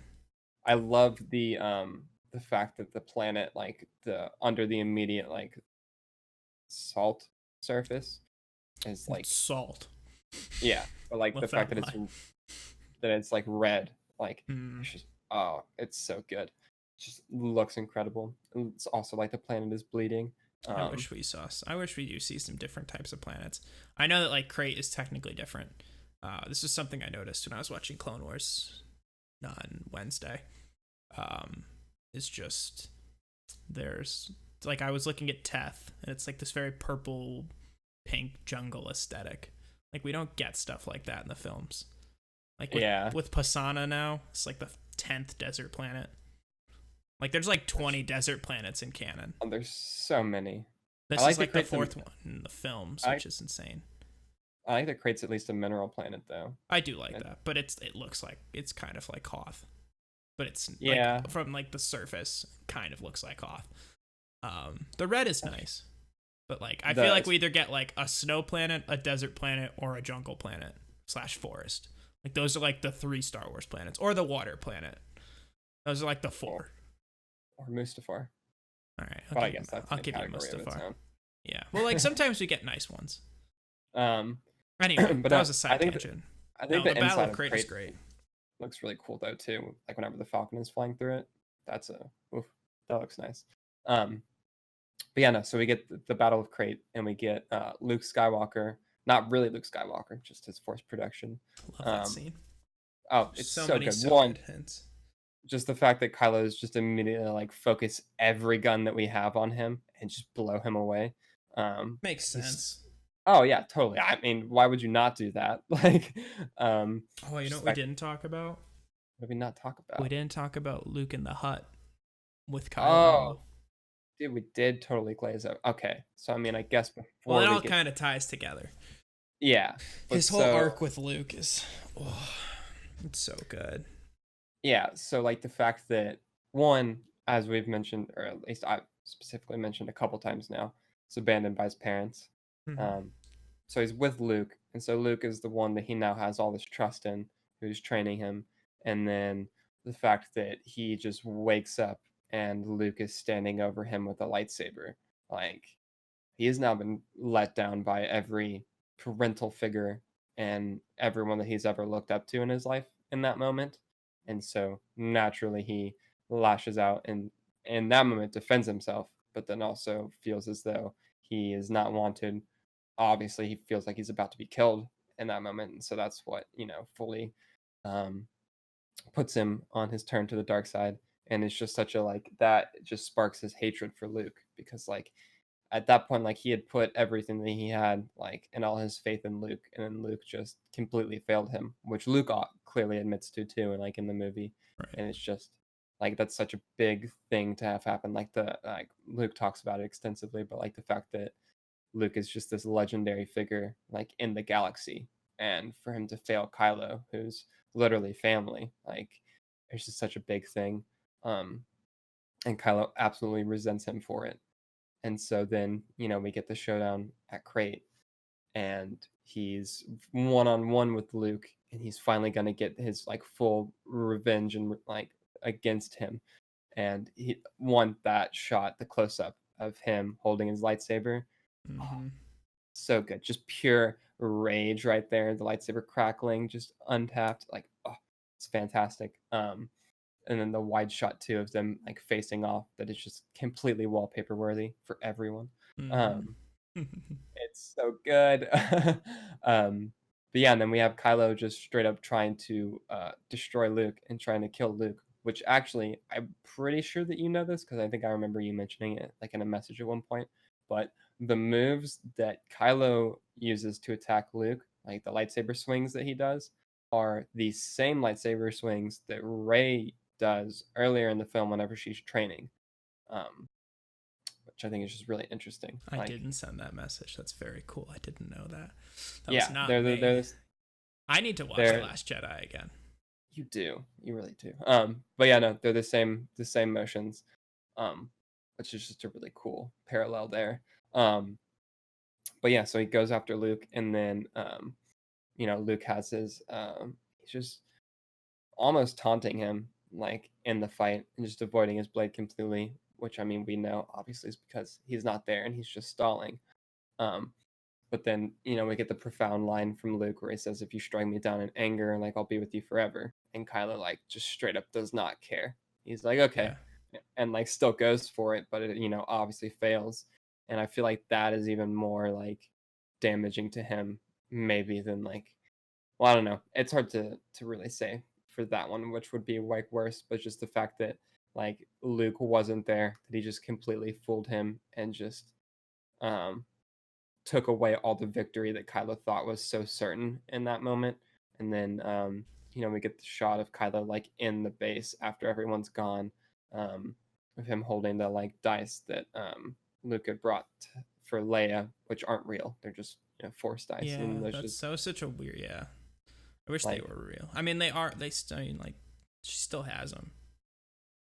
Yeah. Right, because like Rey has the Falcon now. It just looks like Luke brought them. But yeah, it's weird because I feel like they are a Force projection of those dice. It's the one issue. I think that's like the one issue I have with that sequence is like, I wish the dice were real. Maybe they were real. Who knows? The Force works in weird ways. They're totally not, though. They literally disappear in his hand. I know. All right, whatever. You know what I mean. As I said, I need to rewatch The Last Jedi. But no, yeah. I wish they were real dice. Yeah, there's all his like his victory fading literally in his hand, and he's just left with his defeat. That shot of him just kneeling like on the ground there is so good. Yeah, did you have more thoughts to add on the crate like showdown? A lot of what my Kylo and Luke thoughts tie into 9, so we'll just move those into the speculation category. I mean, most of my thoughts on the Battle of Crate like consist of like Luke more so than Kylo, but that's not the point of this. So like, yeah, no, I mean, I can see that though. It's a very big moment. It's a big moment for Luke. I have a lot of Luke thoughts on that one too. I'm sure you do. You, me, and Josh will have to sit down and talk The Last Jedi one time. I'll have to build a 3-box setup. That'll be interesting. It's not bad. I'm planning a 4-box setup for the Rise of Skywalker review already. Like, I already want to have like 3 more people on the podcast. I know I'm one. You're definitely one. I have to I don't know who the other 2 are yet. Okay. I think I have an idea, but they might not even be people you know. So it should be good. I might just like bring in like a whole mixed bag of my friends. Bunch of different perspectives. But no, yeah. Expect like overlay changes eventually. I think I hit most of my points for The Last Jedi, though. I don't. Yeah, no, I mean, there's a lot there. There's a lot to digest. Like, we're 2 hours in, and like, you could do a whole other 2 hours on Kylo. Yeah. There's just so. I'll say it at the end, I guess. Whenever we get there, go into your thoughts on like everything for like the Kylo stuff. Speculation's my favorite part of this kind of stuff, especially since I can tie a bunch of lore fragments into things and like what they've done, and like even like I just love this stuff. Like Luke's Force projections, people were like, that would never happen. That's not even possible with the Force. It like has. Rian Johnson literally pulled it out of a book, like the Book of Jedi. I have the Book of Sith. It's you can see it. You can't see it, but it's right back. No, that way. It's that little triangle up there. You'll see it on the replay. I have the Book of Sith with the Sith holocron, and it's in there. But the Force projection is from the Book of Jedi, which goes... I don't think it's canon anymore, but like it's still a really cool little thing. They made one for bounty hunters, too. I wish I had all 3. I just have the Sith one, but the Sith one's pretty cool. The most important one. Yeah. If I had known there was a Jedi one, I probably would have gotten that one instead.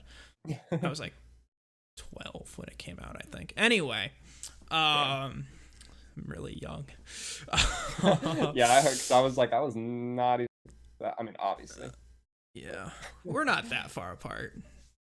Like, really. I mean, was it 6 years? I'll be 23 next month. Oh, not even. It's like 5 years, 4 or 5 years. Okay. Josh and I are 8 years apart. Anyway. All right. Sorry. Side note. But no, moving on to episode 9, kind of speculative stuff. It's interesting. Like, I feel like there's a lot that everybody wants them to do. Like, there's a lot of things that everyone wants to see, people want them to do, but like, you have such limited time. And I think a lot of it will not end up coming to fruition. One of the things that I desperately want them to do that I do not think is going to end up making any sort of final cut is Luke haunting Kylo as a Force ghost, and reaching out to him and trying to convert him back through the Force and as a Force ghost. I would rather Luke serve that role as a Force ghost than as a mentor to Rey at this point. I'd almost rather have Rey be on her own. And like, I compare it to Avatar often. Like, what Rey's journey really feels is like Avatar: The Last Airbender in my mind. Like, more so than the other Jedi, like Luke and Anakin's journeys. Her disconnection, it feels like, from the Skywalker saga, but her connection to the Force very much to me is reminiscent of the storytelling techniques used in Avatar, and how Aang is sort of this being of the Force, or in his state, or in his sense, like being of the Avatar, but after being frozen for 100 years is like very disconnected from the original lineage of Avatars. And I like that parallel. Oh, you haven't seen it, haven't you? I have never seen Avatar. Dude, you really need to watch it. I feel like that's so over my head. I feel like that's something that you would really, really like. Probably. Like, really, really like. It's arguably the best animated series of all time. Oh, gonna have to go BTAS there, but that's fair. Go what now? Oh, Batman the Animated Series. I don't know. Avatar's really good. From a narrative standpoint, Avatar's so good. I don't know. You have to watch it. The animated series, though. I don't know. You're biased.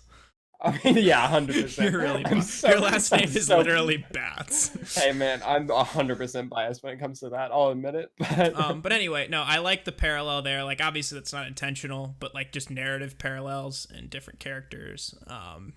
But anyway, just based on that, I don't think that we're going to get as much Kylo and Luke and like things with Kylo as we would love to have. Something tells me that Kylo's going to kind of resort back to being this very menacing villain that then will be teetering within the good. And if my theory pans out, it's going to go one of two ways. Either Palpatine's going to corrupt him and he's good internally, but Palpatine's corrupted him, so he's evil and he dies. Or he goes the Vader route and redeems himself by killing Palpatine, or like goes good and fights Palpatine with Rey, or like it's gonna go one of those paths. I think I can't imagine it going any other way. From like one of those three, I don't see any situation where Kylo makes it out alive. It's very hard to redeem that character and keep him living. I know you don't like Han Solo, but to a majority of the fan base, you are irredeemable for killing Han Solo. Yeah, I kind of feel that way. Like, I feel like I want him to be redeemed, but I don't see him coming out of 9 alive. I think the best thing to make everybody happy would be to have Palpatine consume him and corrupt him, and like he's secretly a good person and like dies because Rey has to kill him to stop Palpatine, and then he's like, I'm sorry at the end, and like he dies. That feels like the way they're going. But back to my original point of like Luke haunting him as a Force ghost is something that they've done before in Legends. Luke did this with his grandson, might have been his great grandson. I don't know. It's one of the two. Cade Skywalker, and this is like the very end of Legends. Like this is as far forward as Legends had ever really gone, as far as I know. And there was Cade Skywalker, who was, I believe, Force sensitive, descendant of Luke, and ended up just kind of being this like drug addict bounty hunter that like did not want anything to do with his namesake. And Luke kind of came to him and was like, you need to like live up to your name, like, or I'm gonna haunt you forever, because like you need to do it. Because Luke knew how to be a Force ghost. Like, I like the idea of Luke continuously, like, I don't want to say bugging, but like visiting Kylo. But I do think that they'll probably go the route of more dealing with the Force connection between Rey and Kylo and running with that versus having Luke haunt him. I think if Rian Johnson was still running things, not that him and JJ, like obviously him and JJ had different like visions. And I'm fine with JJ taking 9 and running with it. Like, I think he'll do a great job. But if Rian Johnson was running things on 9, I do think that would have been something that would have been more explored.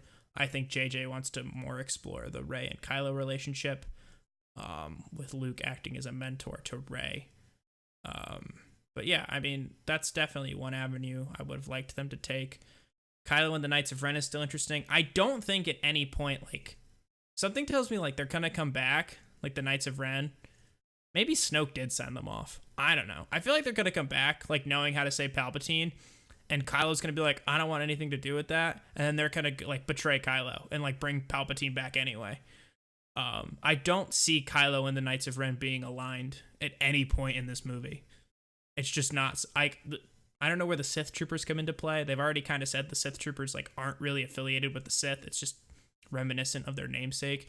I think that the Knights of Ren don't align themselves with Kylo anymore, and that Kylo has the Sith Troopers.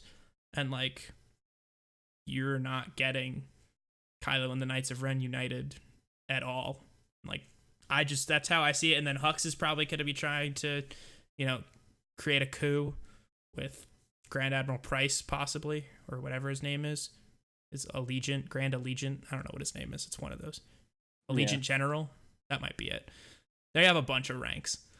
I don't know what they're doing with Kylo and 9. There's just so many avenues to take, and honestly, that trailer didn't give us anything at all. I mean, maybe, again, going back to the Avatar route, you don't know about I don't want to spoil Avatar for you, never mind, because you haven't seen it. You won't remember, but, like, maybe he'll go the Zuko route. If you've seen Avatar, you know what that means. If not... Damn. Straight up just talking to the audience, not me. It's fine. It's fine. Okay, maybe he'll turn good and, like, will help train Rey. Like, that's what Zuko did in Avatar. Okay. You're not going to remember that by the time you ever get around to Avatar. But yeah. If I buy them on Blu-ray, I'll ship them to you, and you can watch them, and then you can just ship them back. That's fair. But no, I mean, there's so many avenues to take with Kylo. Like, where would you want them to go? Like, you're definitely a bigger fan of Kylo than I am. Like, I like Kylo, but Kylo is your favorite canonical character. So, like, where do you want him to go? See, okay. I think that I'm really interesting in this regard because I feel like I'll be pretty happy with, like, any direction they take with him. Like, because I love him so much, like, on pretty much every level. Like, there's part of me that obviously, like, a redemption arc would be fantastic, like, because, it would be great to see him redeemed just from like, then more people would be, like, on board. And so, like, I'd be down for that, but then at the same time, like, you made a good point where it's pretty much impossible to redeem him and keep him alive at this point after everything that he's done.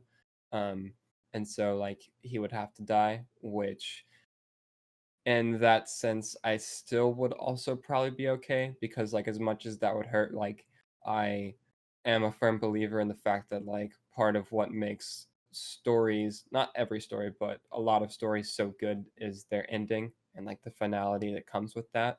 And so it would definitely be a very fitting end for his arc and his character. So I'd be okay with it in that sense.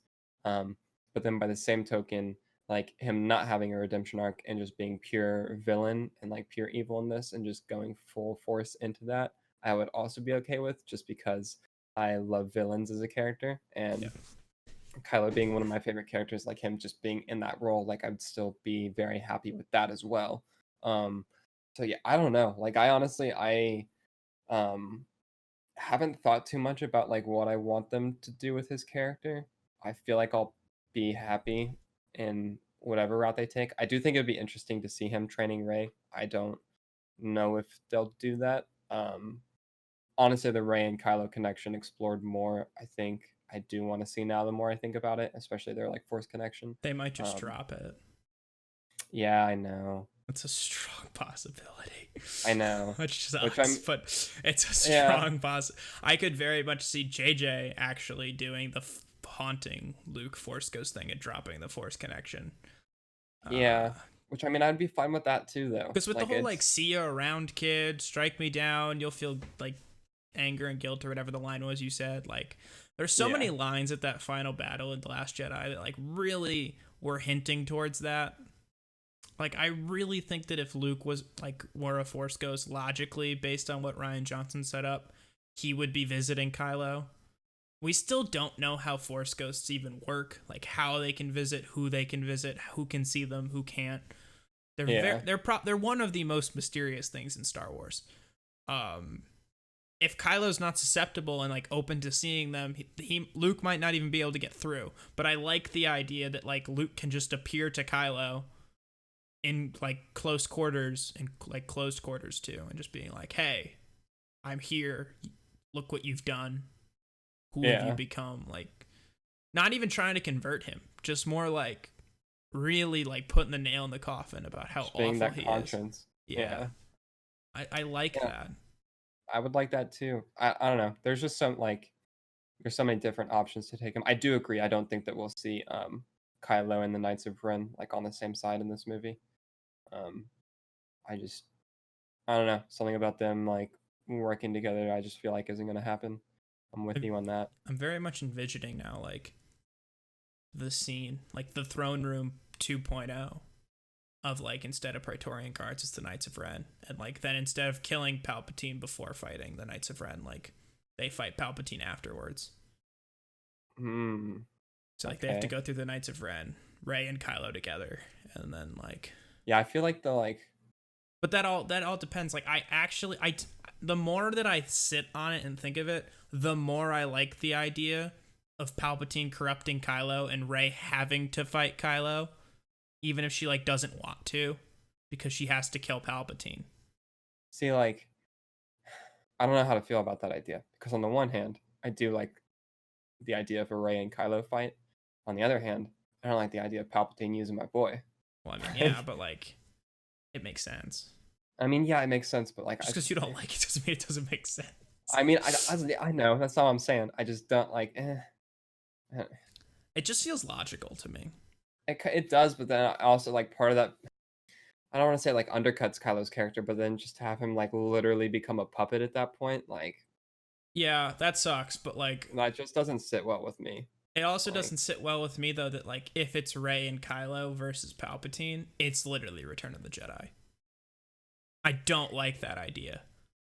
Because I'm sure like you could do it slightly different where like Kylo turns good like halfway through the movie and then they go together to fight Palpatine. That's still different, but you still have like the Darth Vader type character converting good to take down the Emperor, and I'm like, and he'll probably die in the process. I'm like, I just don't want I like the homage that The Force Awakens paid to A New Hope. I like that. I don't want that for this. And we're not getting another Starkiller base. I know that. We're not getting really any other story beats similar to Return of the Jedi. I really don't think we are. But when you're bringing the Emperor back and you're doing the Death Star 2 again, that's about as far as I want to go. And we might still see the Ewoks. Like, that's still a strong possibility.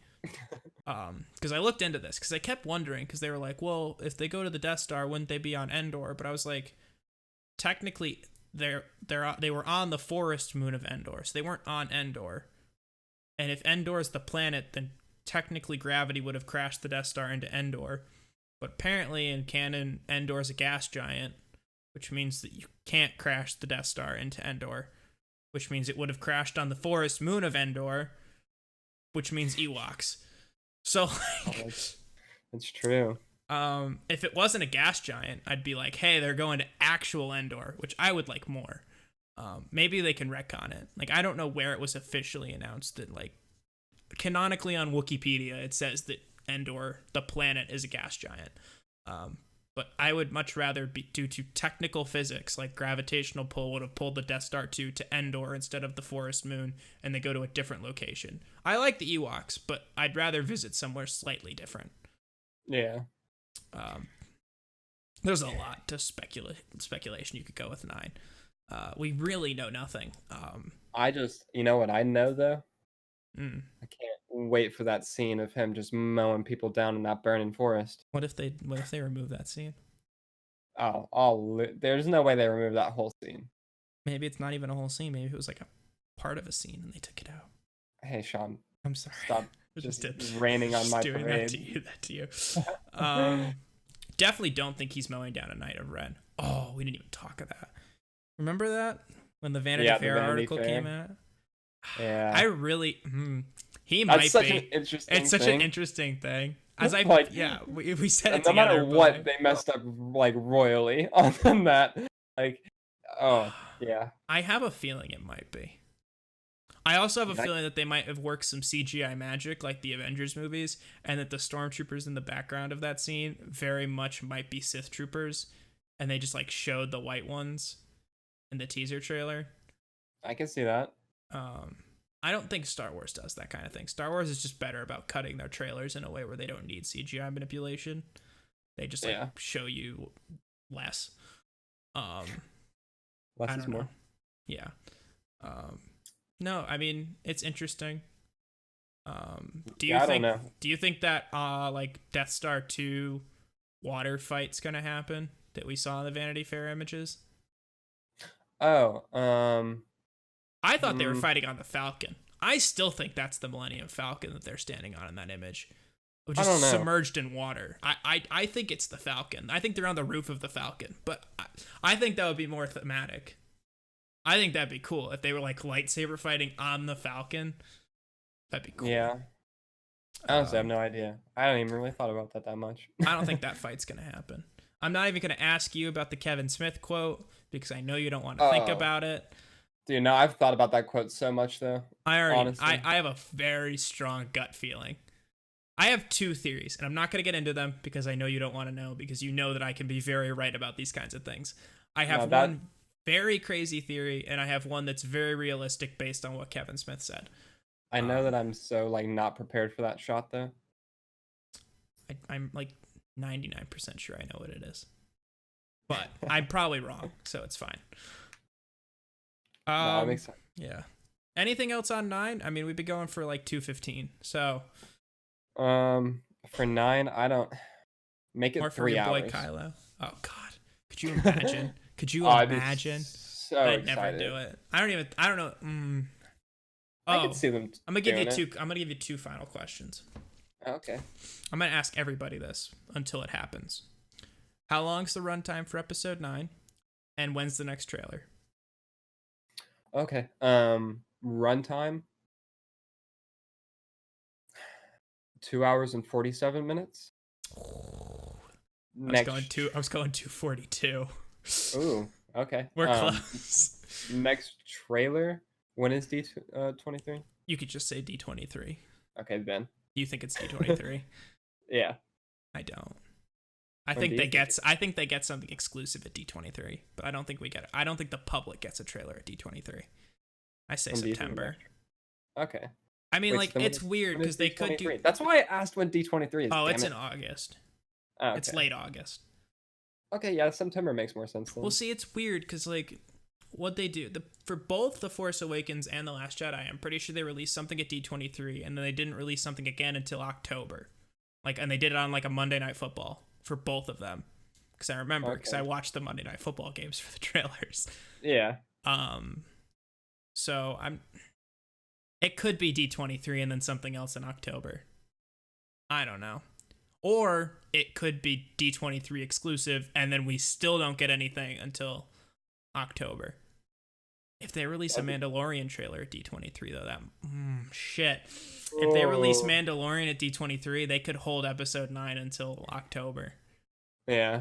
Early October, but still October. Yeah, I could see that. Because all those trailers used to come out around my birthday, because I was like, please release on my birthday. Which it might this year. My birthday's on a Sunday. They could do Sunday Night Football. Hey, my birthday's on a Sunday this year, too. Oh, what are you, the 20th? October 6th. Oh, you're like 3 weeks before me. Yeah. Okay.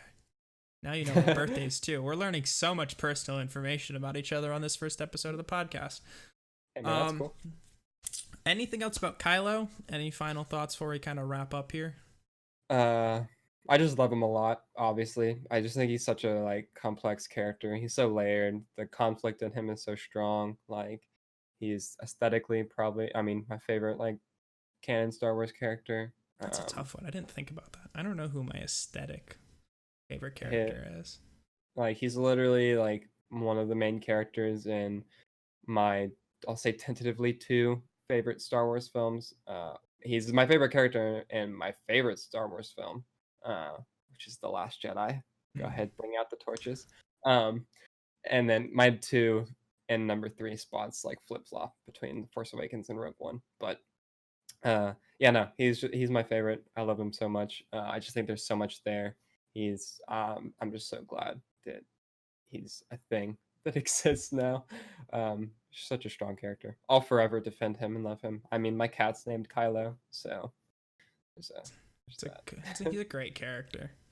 Yeah, I don't know where he ranks for me. Like, him and Rey are very, like, they're bundled for me.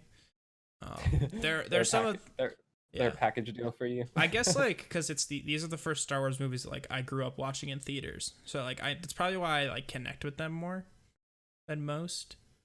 I would say that's definitely one of the reasons that I love them so much more than the other ones, because like I was barely old enough at the time to have seen like episode 3 in theaters, like episode 2 or episode 3, but like I didn't Right. get to go see those in theaters, and so like I was like aware enough to watch them like as they came out for like home release and stuff, Right. but like I didn't have that theater experience for those, and so like The Force Awakens was literally my first like Star Wars theater experience. Oh, so, you didn't see Clone Wars or the Phantom Menace 3D release? No. Those were my two first ones. I saw the Clone Wars in 2008 in theaters, and then the Phantom Menace re-released. I don't know if you remember this. They tried to do this before Disney bought them. Lucasfilm was going to re-release all 6 movies in 3D when 3D was a big deal. Okay, yeah. Like right after Avatar, I think. Damn, I did not know that. So they only got to the Phantom Menace. Oh, I do actually remember the Phantom Menace re-release that you mentioned, the 3D thing. Yeah. I saw that in theaters. So I have technically seen the Phantom Menace in theaters. Boy, that would have been cool. If 3D was still cool, I want to see re-releases of those movies. Anyway. Yeah, I can't stand 3D, but... Well, no, I don't. Now I can't. But like as a kid, I was like, oh, Star Wars 3D, big screen. Anyway, I think we're good. I think that kind of wraps up this now almost 2.5 hour discussion, which is actually kind of what I was shooting for. Like, this is exactly the kind of format I want. It's just us to gush about Star Wars. We went for it. Yeah, I liked it. It's a high bar to set now with all my other guests. I don't know if I can do 2.5 hours. I could have kept going too for like 2 more hours. Oh, I'm sure you could have. We'll probably get off, play some games, and still talk about this. Oh, 100%. Yeah. But no, thank you guys so much for watching the first episode of Sean Talks Star Wars. If you stuck through all of this, thank you for watching all of this. You guys saw throughout the episode, all of our social media links are right down there. Alex, yours is underneath your head. I used AP Batman. You can plug your other ones in a second. I'll go back. Alex, you go first. I'll go last. Sorry. You're the guest. So yeah, you can find me on Twitter at AP Batman is my like personal Twitter account. I also have a Batman fan account that I run at Batman Files, where I post a ton of Batman content on there. I'm actually more active on there than my main one. So if you're into Batman stuff, be sure to follow that one. And then I also am on Instagram at app.comics, where I'm posting about more Batman stuff mainly. I actually have brand new templates and formats that I'm using, courtesy of Sean. So thanks for that. Graphic design stuff, all me. Yeah. Oh yeah, looks so big clean. Big man, Alex. So yeah, be sure to follow me there too if you're interested in that. Yeah, absolutely. Alex posts some really good content. Alex is a big inspiration for why my social media pages have been so good this week. So if you're coming from my social media pages, this is the guy. Oh, it's that way. This is the guy that has given me a lot of inspiration and help, especially on the Twitter side, which thanks to Alex, I've been rocking. I appreciate the help. You guys can follow me. My personal account is at Real Sean Hussey. I use that kind of. I don't know. I don't tweet. But on the Star Wars account, you could follow me. I do like 4 or 5 tweets a day, all about Star Wars. Same thing on Instagram at Sean Talks SW, and on Twitter, Sean Talks SW. They're the duplicate posts, but sometimes you'll get some extra stuff on Instagram. Sometimes you'll get some extra stuff on Twitter. So make sure you follow both. Here on YouTube, it's Sean Talks Star Wars. That's beneath the social tags. Make sure to follow both of us. We now are trying to just get our names out there. We try to post content that we enjoy, share in the community. Like this video and subscribe if you like the content. We have new episodes of this podcast every Tuesday and Friday, and I'm hosting, and every week I should have a new guest. Sometimes it might just be me. Who knows? depends what people's schedules are like. I can tell you that on Tuesday, I'm going to have my good friend Frank on, and we're going to be talking about Lego Star Wars and all good things Lego. And Frank and I were both... Frank is currently an employee at the Lego store, and I'm a former employee of the Lego store. So we definitely know our Lego, we know our Star Wars, and we're looking forward to talking about that. But that'll do it for this episode, guys. Thank you again so much for watching, and as always, may the Force be with you.